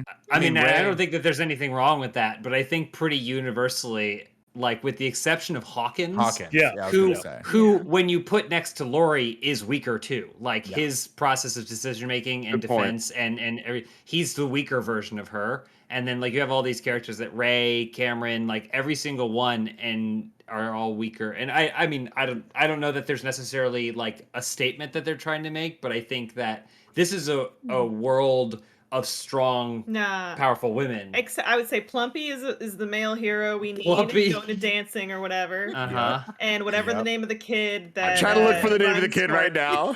Julian, We're on right? the I think it's same Julian. wavelength. Those Julian. are male man. icon. All right, Mhm. adolescent and above. Healthy masculinity. Do you Yeah, guys Lumpy think? got taken from us too early, and Julian bailed because he's smart. Yeah. Smart. He's like, I'm out. Smart. Do you guys think we see Julian in Halloween Kills? I hope so. really, I hope really hope I so. hope so. Still running. God, that'd be amazing. He comes back all armored up. Like, I just went to the Toys R Us. I'm ready to go. Let's do this. Yeah, he's like, I've been there, done that. Give me the revolver. Dave comes By the over. way, Nick, it was cheese. It was nacho cheese. That he Oh, thank you. Okay, that makes That's sense. even grosser though. Yeah, That that's is gross. terrible. Jerk. But I mean, it makes more sense if you're at a. I'd rather have nacho cheese than pudding at a dance. I think. Anyway, Lori calls. Dave What a comes over. choice. I'll pass on. Don't you I'll think just so? I'll eat when I get home. Yeah. I mean, that's because you're healthy. But if you're talking about me after a couple spiked punches, I'm like, nacho cheese actually would go down pretty hard right now. Although maybe not that big of a bowl of it. I digress. Can you imagine like you dip in, you're like, something's in here, and you get the second chip and you pry out a cell phone. You're like, well, I've been eating this dip for 30 minutes before I found the cell phone. Nick, we would both just keep eating. You know I would be like, Kevin, You put it know back it. in the bottom. It was Yeah. seasoning it. It was seasoning it like a bouillon cube. That's not. Dave comes over to hang out with Vicky. Dave got a tattoo of today's date to commemorate this night. And Vicky's like, you know what, Dave, we got to talk. You make poor choices with your life. No, she doesn't actually. She says, I'm going to dry hump the shit out of you. I love it. It's such a fucking high school kid thing to say. It's so weird, but like, dude, we've all been there. You know what I mean? Yep. I've been there. They make out on the couch, and Vicky hears a noise But, like, upstairs. what's so important about this night? Like, I don't like. Did they agree to like lose their virginity? Like, I don't understand why he No. got the tattoo. There's No, no I think context for this tattoo. Halloween, baby. It's just Well, Halloween. like, it would have been great if it was entirely for the poster of the movie. Yeah. Dave's hanging body with the knife, and then the tattoo on the side is like Halloween. Like Ah. that would have been dope. But it makes no sense in the movie. But I think that's. I mean, I think there's a lot of Dave and maybe Allison that got cut somewhere out there. There's more story. There has to be a about them reason to for this. sure. Yeah, there has to be a Yeah, reason. I guess. I kind of feel like they were gonna have sex. But Like, then I you don't know- say you're gonna dry hump someone. But I Yeah. think that was just being prefer it, cute. honestly. Like I think it was like I don't know. I imagine that had there not been a killer in this house, that things would have gotten wet. Oh, for Oh, well, sure, Tim. promises. Here's my thing though. I feel like Vicky. I'm reading a lot into this character, but I feel like Vicky as a character would not do that with Julia in the house. I think that's where the dry humping comes in to play. I feel like she has a lot more respect for this kid than the original babysitters did, walking around completely naked, running across streets and stuff like that. Now, It's Nick, a moot point. I think it's an interesting time to bring up the premature ejaculation count brought to you by Nick Sarpino and Tim Geddes. No. God, I thought Nice you were. I thought you were gonna let that die. I thought you were gonna let that just finish and move on. What was the song again? It's a Squirt. It was like squirt, something. squirt. What's up, everybody? Welcome to the premature ejaculation count. Here, Tim, take it away. There's none in this movie. There you go.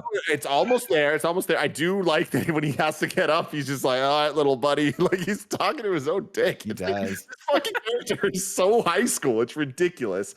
But yeah, the premature ejaculation count still remains in the Halloween Zero. series at two total. Two in the last movie. Judith's boyfriend and Bob, right? Bob got off very quickly. That's right. Judith's boyfriend, we just assume because he went up the stairs, 15 seconds, came down the stairs, putting his jacket back on. Julian jumps out. Oh, excuse me. They make out on the couch, and Vicky hears a noise upstairs. She makes Dave go look, despite the fact that Dave is not exactly what we'd call a fighter. Julian jumps out of nowhere and tells Dave the boogeyman is in his house, and Vicky says she'll go check. And Julian says, no. Send Dave first. Great line. Hilarious. Vicky fakes Julian out a little bit first, where she's like, "Who are you? What are you doing in this house?" And then she jumps out at him, and she's like, "We're just kidding around." Meanwhile, Dave goes out back to smoke some of the Alakazam, and he sees a cool Harley in the garage and fires it up, and then he dumps it on the ground like an asshole. Vicky puts Julian to bed, and he asks her to close the closet door, and she's like, "No problem." When she goes over, Well, I love the establishing that Vicky really didn't look because he's clearly in the room. Yeah, He is there. Yeah. Julian again being like, here's the thing, Julian, not a stupid kid. Some would say actually very, very, very smart.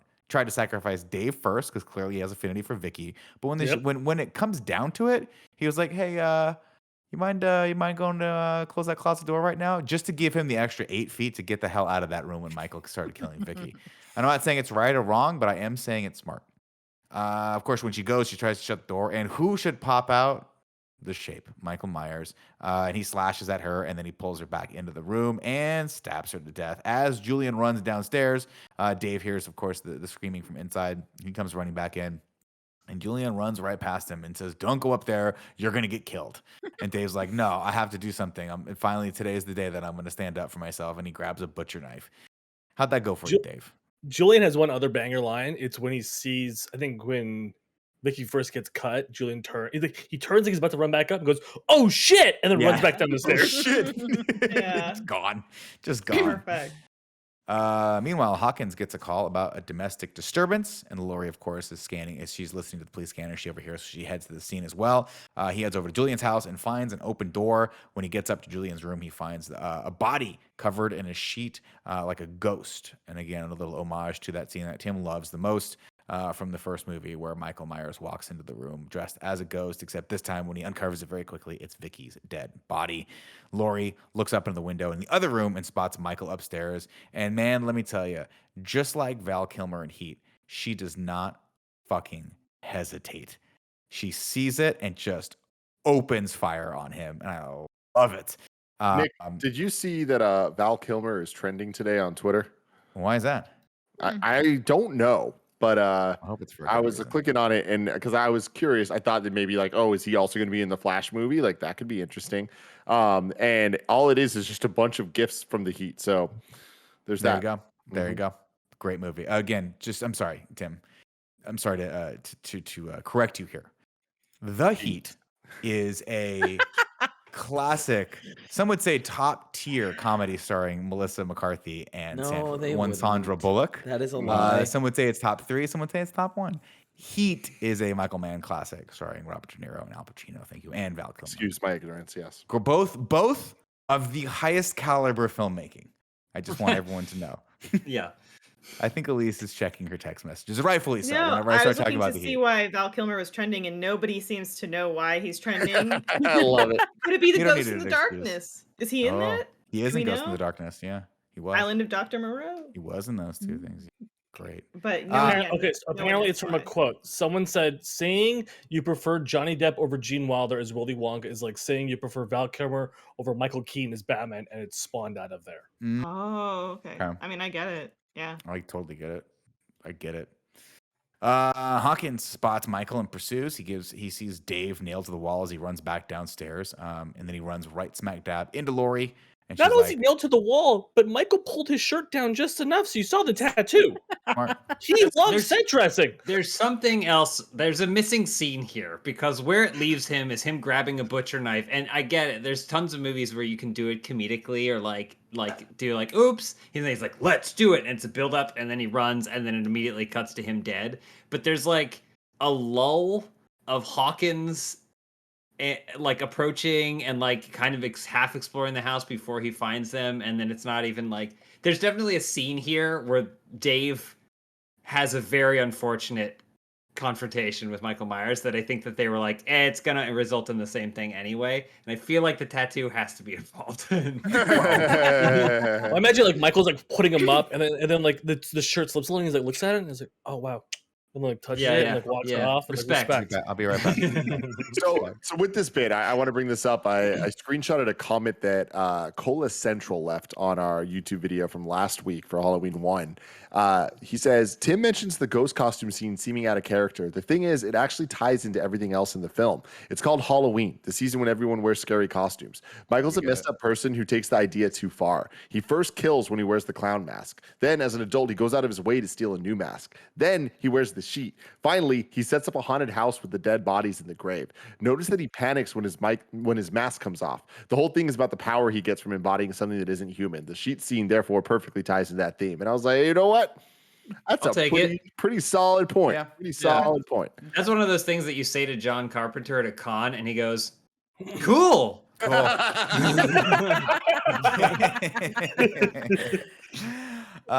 We catch back up with Dr. Sartan. Everyone's now on scene. He updates everyone on the situation. He says Michael will just keep killing unless he's captured. Sartan freaks out when he sees Laurie Strode. He says, he's like, oh my God, you're Laurie Strode. I'm a huge fan. She says, you're the new Loomis.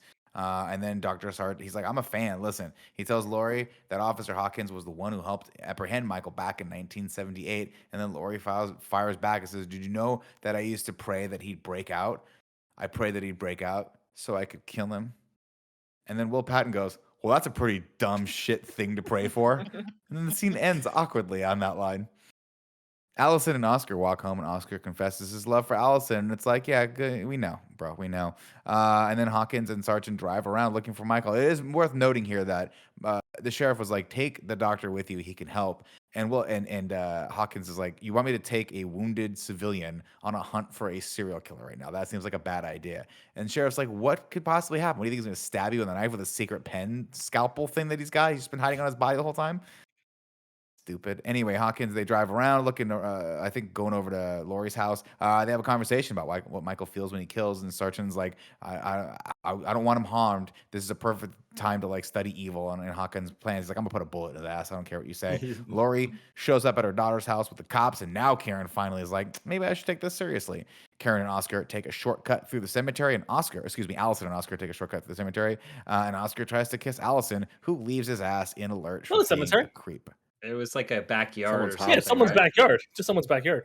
So, we're not used to, listen, we're city folks. We're not used to seeing that much space on someone's property. I just thought it was a cemetery. You're right. It was because he knows the guy's backyard. They're cutting through. Right? He mentions him by name because he thinks Michael's that person. Also, there are those big flood lights, which makes more sense. You know what it reminded me of? Elise, you'll appreciate this because I know it's one of our favorite movies together. It reminds me of the secret area that Julia Roberts and Hugh Grant sneak through in Notting Hill, and then finally at the end. You just say yeah. Yeah, and Yes, I really like and. Reese Ifans in that, or whatever his name is. Okay. Cool. He was great. He was the one that he walked around in underwear a lot. Let's see. Speaking of creeping, Michael creeps up on Oscar, who asks, hey, have you ever really liked a girl and couldn't have her? And Michael's like, actually, most of the girls I like, I stab through the head with a kitchen knife. Then the motion sensors go off, and we hear Michael breathing, and it's super creepy and scary until boom, slash, they pop back on. He just stabs Oscar right in the freaking spine, or slashes at Oscar, and then Oscar tries to run away to jump over the wrought iron fence as he's like screaming bloody murder, and then he just stabs him right in the spine there, and then Oscar gets impaled through his mouth. Oh, so brutal. This movie does such a good job with like the body gore shit of like not necessarily needing to show us like someone getting stabbed over and over and over, but just the end result. And it's like we can kind of put together the rest of it like all we need to, and it makes it even scarier. Like this scene of him with the thing through is like way too much. And earlier, like we were talking about the guy's jaw that's like dislocated on the table. It's like it is brutal. Just enough of it. It's the perfect amount. See, Oscar made the mistake of running, like he ran into a wall, just running in a circle, and Michael can't do shit. No. Like everyone in this movie, everyone in this movie, just do a brisk pace, just a light jog, and you're fine. You're totally fine. If you asked him, he would say that the reason is because his cape got stuck But there's no way that kid was making it over that fence. No. Oh, no. He was not making it over that gate. There's no way. I love like this kid, especially in the scene. It's like, yo, bro, you need to figure some shit out. I mean, you don't have more time. You're fucking dead. Maybe it was too cruel a punishment. But I really appreciate his commitment to just being this drunk teenager. Cause like he's like running around and when he falls and just like multiple beers fall out of his pockets, it's so funny. He's like carrying like a 6-pack on him too during this whole scene. Hey man, I've been there.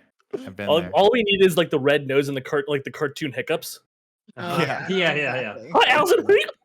Yeah. I would Allison just Brennan- like to update everybody. Nick has moved on from the Angora bunnies to just sending me pictures of Bruce Dern. Yeah, he looks like the bunnies. They look oddly the same. I'll send them to you, Elise. Don't Yeah. worry about it. Oh, Yeah. no. Allison, of course, runs back to help. But when she does, she finds him impaled on the fence. The lights kick back on, and she comes face to And face. the music first time drops. with the Mhm. shape, and the music's awesome here. And she's like, "Oh crap!" And then she runs from house to house, screaming bloody murder, just like her mom did 40 or grandmother did 40 years earlier. Except this time, somebody finally answers because people in this town have learned if a kid's screaming at your door, please let that person in. The cops go to pick her up and take her back to her mom. Dr. Sartan tells everyone, "I'm a doctor. Lock your doors," which is a really weird thing to say to someone. I always wanted Hawkins to be like, he's not that kind of doctor, guys. Like, Yeah. just you don't like go inside, but don't listen to him. He's But fucking Even if he best. was a doctor, like what is the What is that? doctor, Yeah, lock I your don't- doors. Yeah. Oh, what? Okay. I always get my safety advice from doctors, you know? Absolutely. Especially when it comes to running away from psycho murderers. Over at Lori's house, Lori's compound rather, Karen uses the garage remote to enter the basement panic room with Lori and Ray in tow. Ray doesn't seem to be taking any of this seriously until Lori opens up a door to the armory, and she says, "He waited for this night. He waited for me. I've waited for him." Hawkins spots Michael walking down the street and just is like, "I'm gonna just hit him with the car." And the doctor's like, "You can't hit him with the car." And you think that at one point the doctor's just gonna like yank the wheel out of the way so he can't. And nope, he just plows right into Michael. And I'm like, good for you. I also but- like attaching this scene to the last time we saw him. So he kills Oscar, and he's just been having a slow neighborhood walk Mhm. ever since. Just a He's stroll. just strolling down the street. I think there is a bigger question about whether or not Michael Myers is interested in Laurie at all. I don't know that he is. point. He Good just point. seems like he's Good just point. out and about. He gets dropped off in front of her house, and he's like, "Oh, those lights are on," and like I don't know that he is as obsessed as Laurie thinks he is. I think Yeah. he's just hanging around, just chilling. that would be probably pretty important information for Lori to know. Like, actually, he doesn't care about you at all. This whole Yeah. thing, all for naught. Hawkins spots Michael, hits him, and then of course he goes to shoot him, but Dr. Sartan wants him to live, so he stabs Hawkins in the jugular with one of his cool little secret pen knives, and then he goes, "So this is what it feels like," and then he decides he like caresses Michael's mask delicately and is like, "I wonder what that little bad boy feels like, and maybe I'll take it out for a little spin." And he puts it on his own face and then pops up and scares the bejesus out of Allison, who, again, if a cop's like, "Hey, you want to ride home? Don't ride in the back." We've all seen it 1,000 times. That cop's going to die. You're going to be stuck back there with the psycho killer. And that's exactly what happens. She's supposed to ride 3 in the front, though? Yeah, he always right there in the front. Yeah, absolutely. The shotgun. He is right just in the take the doctor out. You straddle the gun or whatever that's in the middle. Straddle the gun. I don't know. I mean, Bill, if I how do was we a feel 6-year, about this if I was a scene? 6-year-old girl, and then there's this doctor, and then husky old Hawkins, I'm like, I'm not sitting in the front with you guys either. Put me in the back. Fair. How do we feel about this scene? With the therapist. Elise? I mean, I would be terrified to be in that back seat with him. Now, Elise, I don't want to pull an Elise here, but we did see this in Scream 2 when they have to climb over the killer. Actually, yes. I think did. I think that this sequence touches on something that I would like to think that these movies will explore a little bit more, and they've I think there's so much in there that it has to be intentional. And I was joking about Michael Myers kind of like, does he even care? Like, he's just out for his Halloween, fuck Always. around, like and there is a lot of the world is manifesting his shit. Right. Yeah, it's very much Like- like what's that movie about the two kind of redneck guys that they just go out fishing? Tucker and Dale versus Versus Evil. Evil. Oh, that's a great Yeah. movie.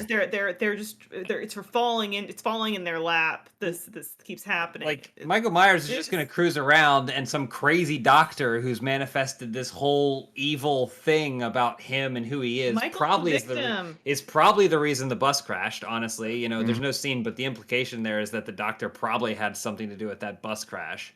Michael was probably like, all right, I'm going to go for a ride tonight. And then he's just wandering around doing all this stuff. They'd put him at Laurie's. Laurie's like, you're never going to get me. And he's like, I mean, now I have to. Like, there's a lot of manifested energy towards Michael that I don't know that he is necessarily trying to put out himself. And I kind of like that. But like, Nick, let me ask you, you're in that back seat with Michael. What do you do? Go through his pockets. What do you got in there, buddy? You got a couple, Oh, you got a couple ones from my Starbucks employees that I love. I'm gonna tip them real good tomorrow. Get a good venti. I shit my pants probably because I'm like, this is the worst situation. But as a setup, the doctor being, psychotic and wanting Michael to wanting to see evil firsthand, stupid. But the scene of him, the actual payoff for that, which she's locked in there, is terrifying. And I thought, I was like, you can't argue with how the end result. But the doctor himself, right there with let you. him die. Yeah, some of the plot, it felt like for this entire movie, this moment felt the most kind of rushed of like, we have a cool idea, we're just gonna get there and move on. Where it's like, I don't know that this doctor would be like this. I'm with James where I like it, I enjoy it. It's just weird for what the rest of this movie is. Yeah. This moment felt the most like the opening scene where I'm like, this is weird, and it gets to a good place, but it's fucking weird. Whereas the rest of the movie, I think, is a little bit more grounded. you know what it's kind of like? It's like Goosebumps Haunted Mask. Or Goosebumps Haunted Mask Part 2. Terrifying. Where it's like the Or mask part- has an energy and calls to you, Didn't that girl go to your high school? Wait, really? I don't know. Yeah, didn't the girl from the show show? go to your high school? Maybe. Oh my Wow, gosh. that is incredible. And I'm famous by proxy. Yeah, There basically. we go. I don't remember 1% of me. You go, Joy. Oh, I was gonna say, I don't remember who said it earlier, but about the fact that Laurie has never been able to escape this because it's just kind of been like a true crime tale that's kind of evolved and followed her. But I kind of do like the idea that this doctor has been roped into that, and there is the sub fandom or the true crime fans that just do get really obsessed with all of the killers and protagonists and do have this weird obsession with well, what happens and all of these experiments that you couldn't actually do because they're not moral. What does happen if we just do it? So I understand that there are some doctor code, obviously, that he's violating Yeah, by I think doing number this. one doctor code: don't kill people. Hippocratic oath, right? Is that what it's Hippocratic, called? Doctor code. But it is interesting just to be oh yeah, if this is such a urban legend and true crime mainstay in this universe, that people there would be this group of people that are kind of rooting for him and seeing what's going to happen. Right. It's the cult of personality, right? It's the idea that Michael Myers is this large life character, and then what does it do to different people? For sure. Joey, by the way, I sent you a picture of Laura Dern now, who is Bruce Yes. Dern's daughter. You'll know her, of course, from Jurassic Park. Wait, is that really his daughter? I believe so. Yeah. Oh, learning something new every day. Laura Dern's great. Exactly. Kevin's wrong about that. Hold on. What are Kevin's What? opinions? We're gonna get distracted. Kevin has negative Kevin opinions hates on Laura Dern, on and I don't really know America's why. sweetheart What? Laura Dern. Kevin dislikes Laura Dern Sucks. because he's not a She huge fan sucks. of the Last Jedi.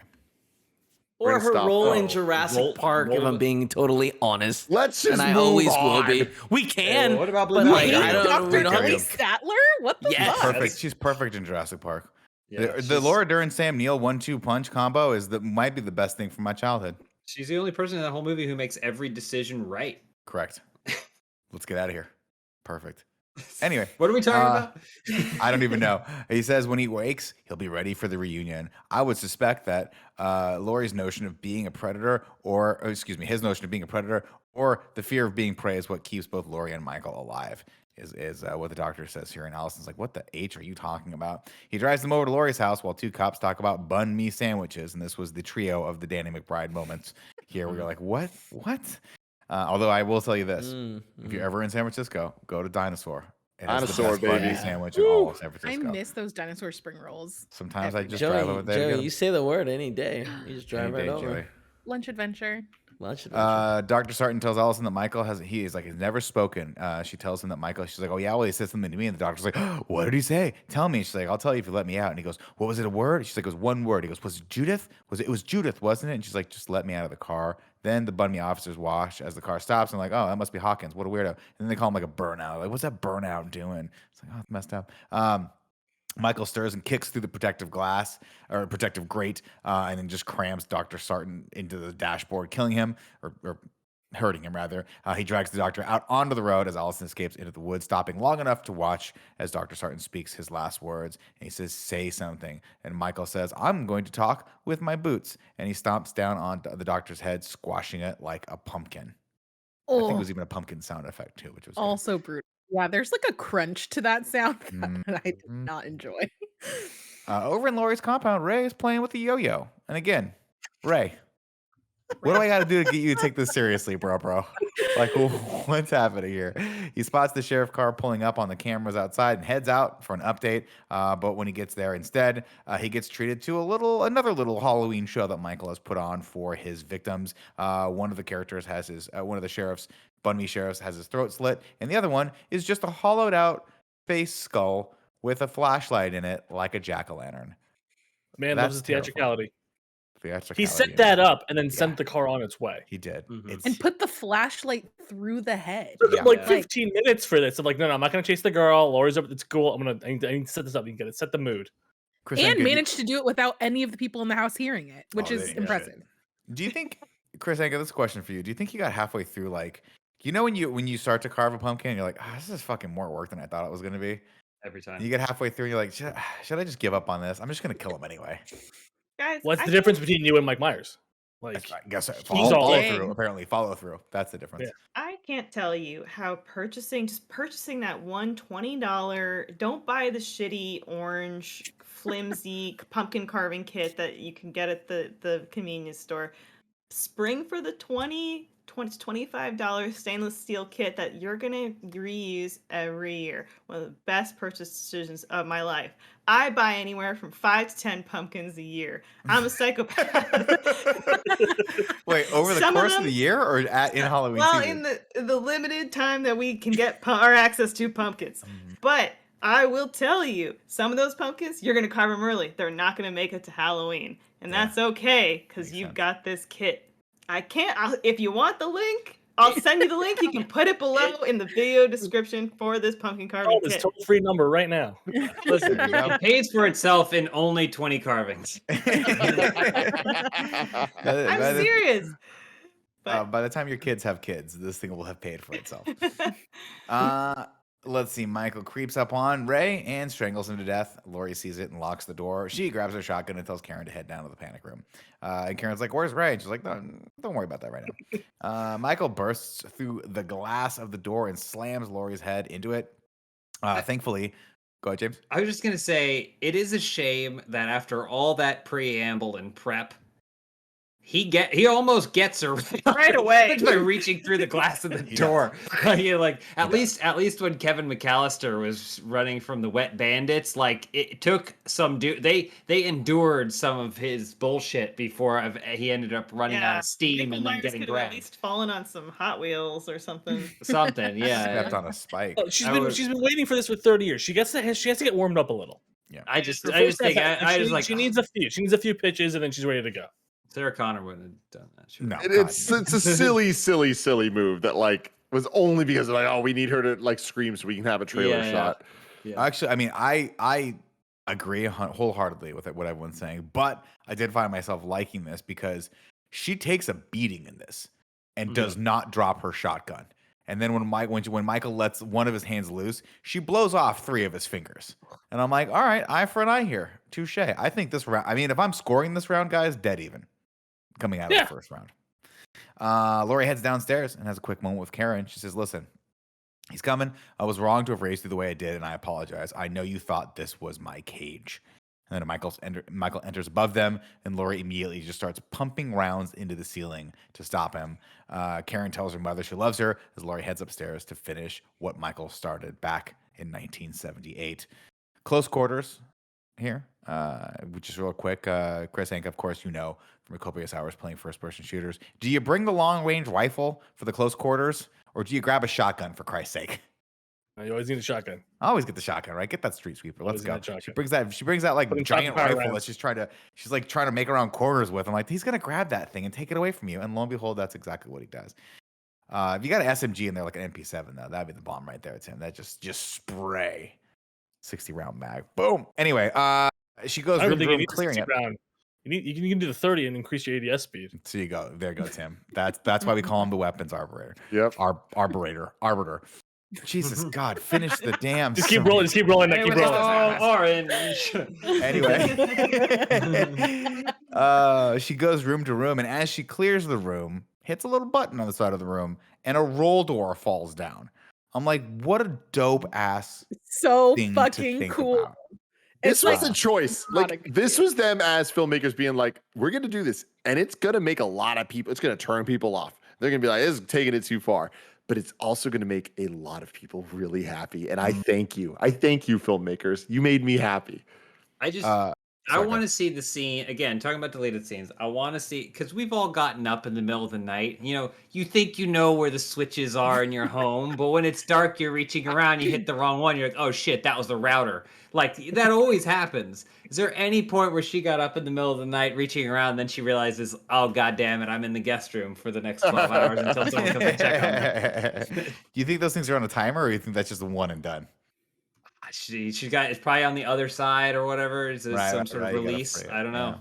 Well, if Shelly has a fuse box, There you there's a go. kill switch for all of it. Yeah. Yeah. Of course, I'm sorry, I missed this part. Before she does this, of course, she looks over and looks into a closet downstairs that has those like Venetian blind, the old wood blinds, similar to the one she got trapped in at the end of Halloween. He's not in there. She goes upstairs, finishes off each room one by one with the roll doors until finally she gets to her, I think it's her bedroom. Let's see. Perfect. Yeah, of course, that bedroom has a bunch of mannequins in it. And I was like, who set these up? Did Michael set this up? How much time did he have?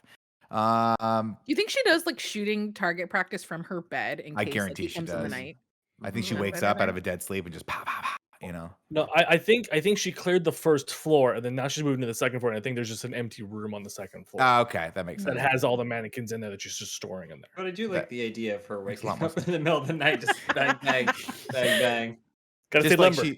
she moves them around, doesn't remember where they are, then pops up and has to hit all three of them. Yeah. She of course sees another closet, very similarly laid out, by the way, this room to the one she hid into back in Halloween 78.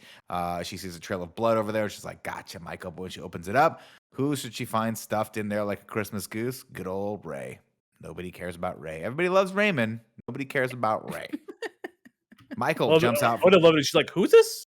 Oh, Yeah, right. who- Right. who Yeah, are you son-in-law. again? That's Yeah, right. yeah. Okay. Who's this random person stuffed in Michael? I've never met this man before in my life. Do you Michael, think we would have cared about this character Ray if he was played by Ray Romano? yes. Everyone loves Ray. Oh wow! Oh, it's Michael Myers. Wow. Oh, big fan. Oh Yep. wow.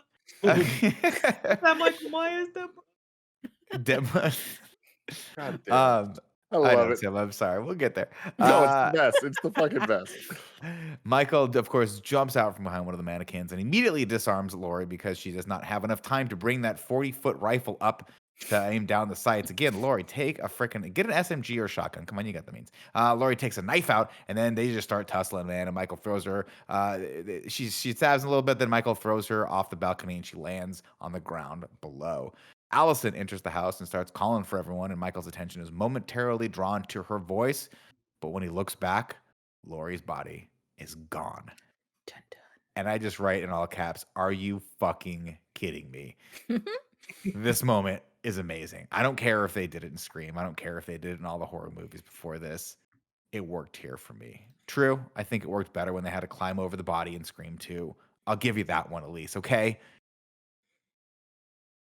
Okay. He hates Carol, this. I love it. I love it. I love this nerd character. It's called Elise.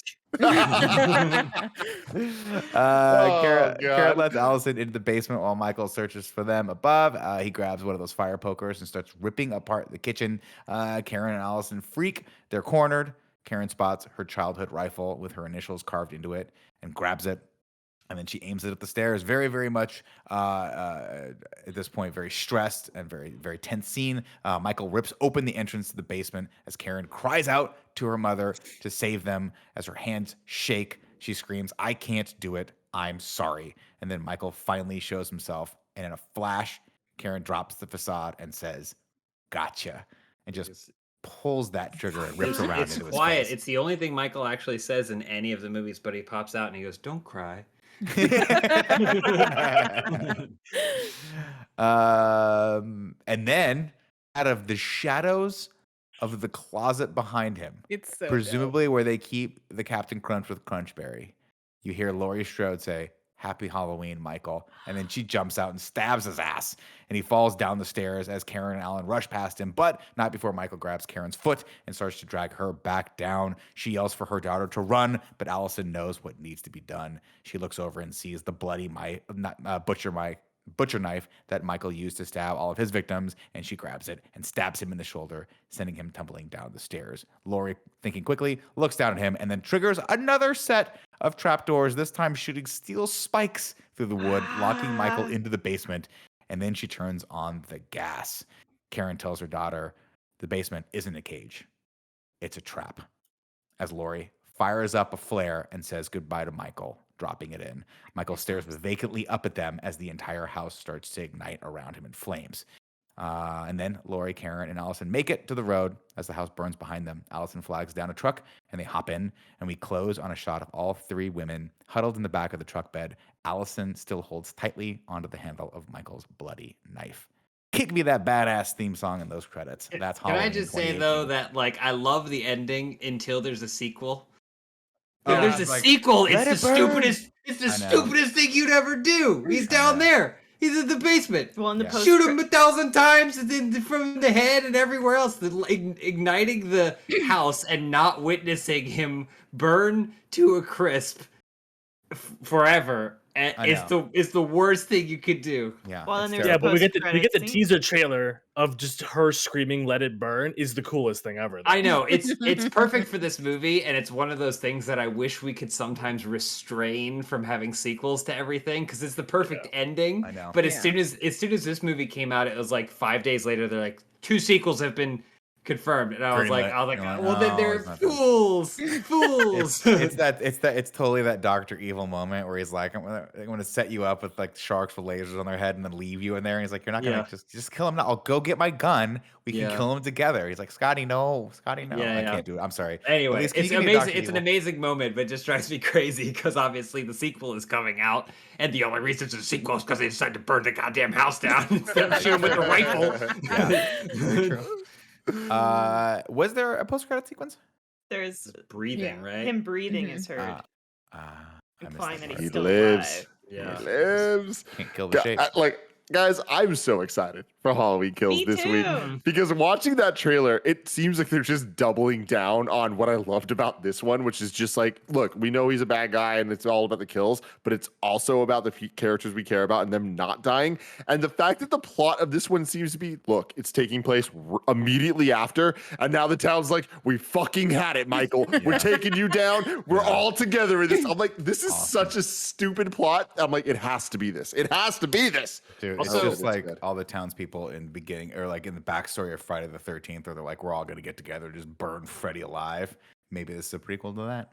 Well, again, my only real hangups about this movie is that for me, there's parts that are a little shaky because they didn't control the runway, right? They're building off of something else that wasn't theirs. So I think the sequel is going to be amazing because they got to build the runway for this movie, right? So an interesting thing with that, I was reading an interview with Danny McBride, and he was talking about how originally they were going to shoot 2 movies back to back. It was going to be 2018 and then one more sequel that they were going to write together.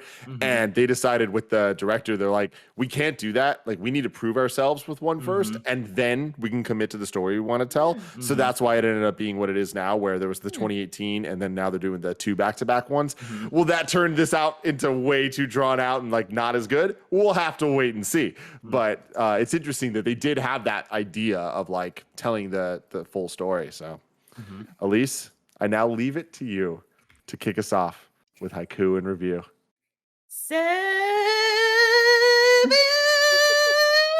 syllables in the middle. Got 5 for the first and last line. If you're not poetic, no need to fret it. Haiku. What did I say? Fret it? Yeah. Right? That's You got right. it. No Nothing need wrong to with it. fret it. Haikus don't have to rhyme. Neat. Haiku. Haiku. You killing it. Why do you doubt yourself? Okay, no doubts, no doubts. You can go to patreon.com/kindafunny to write your review in haiku form, just like Joe Mertens does, who has a 3-parter here. Halloween, you have no security system. Karen, Halloween. I don't know if I like the structure of this. We're just adding Halloween to fill in syllables. Return to classics. Babysitter scene is dope. Julian. Oh shit. Great modern horror. And how rad is the new score? Jamie Lee is queen. Mm-hmm. Okay, Soda writes in saying, Doctor is a creep. Damn, it's not a panic room. It's a killing room. Kill box. We got Mike L. Myers from the chat writing in saying, film shines every time. JLC is given lines. T2, Home Alone. World's most violent. Podcasters are in danger. From Michael and Snakes. That's a kind of funny joke for you. And then Madeline writes in saying, he got a tattoo to commemorate the night. Just for dry humping? It's what dry humping represents, people. Come on. Let's do a little thing I like to call Ragu Bagu. Joey, hit it. Dun dun dun dun dun dun. Ragu. Dun dun dun dun dun dun. Bagu. What's up, everybody? I'm talking bad butt. My mouth stopped working. It stopped working. What's up, everybody? Welcome to Rad Guys Talk Bad Guys here for the Halloween in Review series. What do we have? Number 1 is just Michael Myers, right? Yeah. Where do we want to rank Michael Myers? Well, I'd say that the doctor in this is kind of a bad we were guy. gonna rate the therapist, if I You're right. recall. Oh, yeah. That's what it was. Thank you. This movie's the reason why I suggested ranking the Yeah. therapist, Oh, because okay, this one's okay. so fucking Yeah. bad. Yeah, you're right. Yeah. Okay. So we're in Ragu Bagu now. Do not fret, my friends. We will in a second get to therapy for you and me, which is what we decided to call the podcast of the podcast, Okay. ranking how bad the psychiatrists are. Okay. I have a Ragu Bagu. I think it's not the right one. This one's number 1, the Blind Man and Money, and number 2 is Donnie Wahlberg and the Funky Bunch. I think that might be from Lights Out. So I will. Not lights I out. Don't think- breathe. Don't I breathe. mean, I That's what think it is. Thank you. We could also just kind of Why don't you rate like fucking breathe? how we could compare Michael to himself. I mean, that's what movie it to is. movie. Yeah. as It's movie to well, yeah. movie. So it's Michael Myers in one, his kills, what he does, his mistakes, all that stuff. And then it's Michael Myers in this movie, what he does, which I think he's better in this. He I do killed a kid in this too. one, guys. This is Yeah. kill, But this is not a kill baby. count, yeah. Pulled all the teeth out of that one guy. yeah. He may have fallen out when he was just trying to break Bashed his jaw. face in. Oh, yeah, he steps on what the psychiatrist's face just stomps it. Stomps him. Yeah. Oh. I This think Michael it's an Myers, easy 2018 yeah. one. Because like I this think Michael that Myers is intense. they had fun with it. It's like he had the crazy kills. He still had the theatrical qualities of like, having like exposing the dead people to the people that aren't dead quite yet. Mhm. So yeah, I'm gonna give it to Still- him. Learned a lot about ourselves and each other Yeah. along the way. Would Yeah. you have killed that baby, Yeah. Elise? I would have. I'll kill any baby that throws hands. Baby comes at me. See how aggressive that baby dropped his pacifier? I'm gonna kill that. It's impossible for me to not picture myself slowly blacking out against a bathroom wall as Michael Myers goes into the stall to kill Nick. Like it's just it's the only thing I Perfect. can picture now. I'd like to think that I would have grabbed that crowbar and done some good damage with it, but truth is, I would have just crumpled. I would have folded for sure. Does anyone have an argument for Michael Myers from the 1978 one over the 2018 one? No. And there Younger, he's handsome. we go. More virile. More nimble, yeah. Yeah. So now Ragu Bagu currently Michael Myers from 2018, and then number 2 Michael Myers from 1978. Now it's time for therapy for you and me. I don't know if we have a theme song. I don't It's remember. therapy for you and me.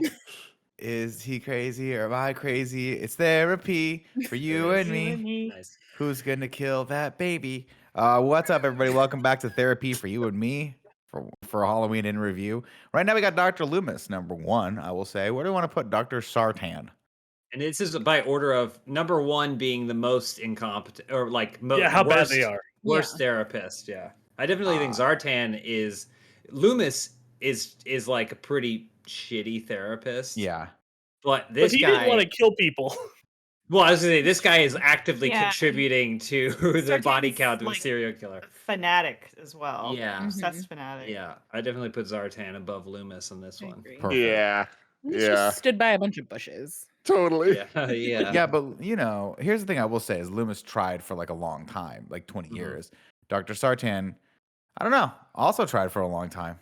I mean, I He guess wore it the would have been also mask. 20 years, right? Yeah, good point.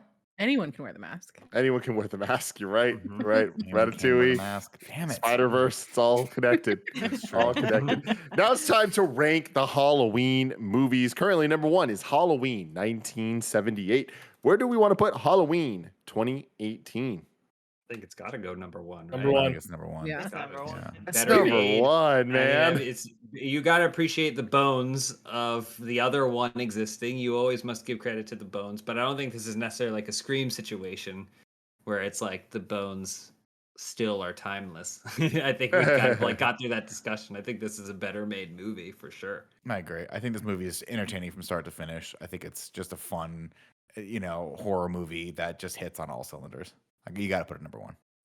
Agreed. Yeah, it's number 1 for me, like for the simple reason that it commits to this vision of kind of creating a superhero element almost to Michael Myers and to Laurie Strode, where we're rooting for both of them to do different things that are antagonistic to each other, but like we want to see both happen, and they make use of that promise and they kind of like fulfill it all, where they give it to us, where there's so many get hype moments in a horror movie, and the get hype moments aren't necessarily all just kills or like, oh, that was gory or bloody. It's like, that was dope as shit, and I can't wait for the sequel. Like, that's crazy. I can't believe that I can't wait for a Halloween sequel, So good job, I'm right guys. there with you. You did it. Next Thanks, up, Kyle Richards. Called Halloween Kills. Kills. Yeah. It's gotta be dope. It's gotta be Solid. dope. It's And gonna then be the next great. one's Halloween Ends. What are they gonna do? We'll have to Done. find. Can I just say real out. quick, the Mhm. only way you can get away with these 3 is if you start around 3:15 in the afternoon. The Ugh. trick-or-treating, I mean. Like, you got to start early. And I think that's what they've shown us today, is that it's okay to start early. Yeah, it's a good point. I mean, I wonder what's gonna happen in these movies, because we know that the next one starts where this one ends, so it's not gonna take place on Halloween. Oh, yeah. What time is it? We're running out of hours. We're running This out kid, of I mean, hours. Unless what it's time like do you an put a kid hour by hour first? play by play. Exactly. Yeah, 24. Yeah. But then when Halloween ends, like, what's gonna happen? I can't wait to find out. We'll Yeah, be it's back like at later 12:01. this week. Yeah. Yeah, exactly. We're done. But we'll be back later this week. Let us know in the comments below what you thought of Halloween 2018 and how excited you are to see if Kyle Richards lives or dies in Halloween Kills. My money's on dies. I hope that it's 100%. brutally. We'll see. We'll see. But until next time, I love you all. Goodbye. Don't ever cross Lisa Vanderpump.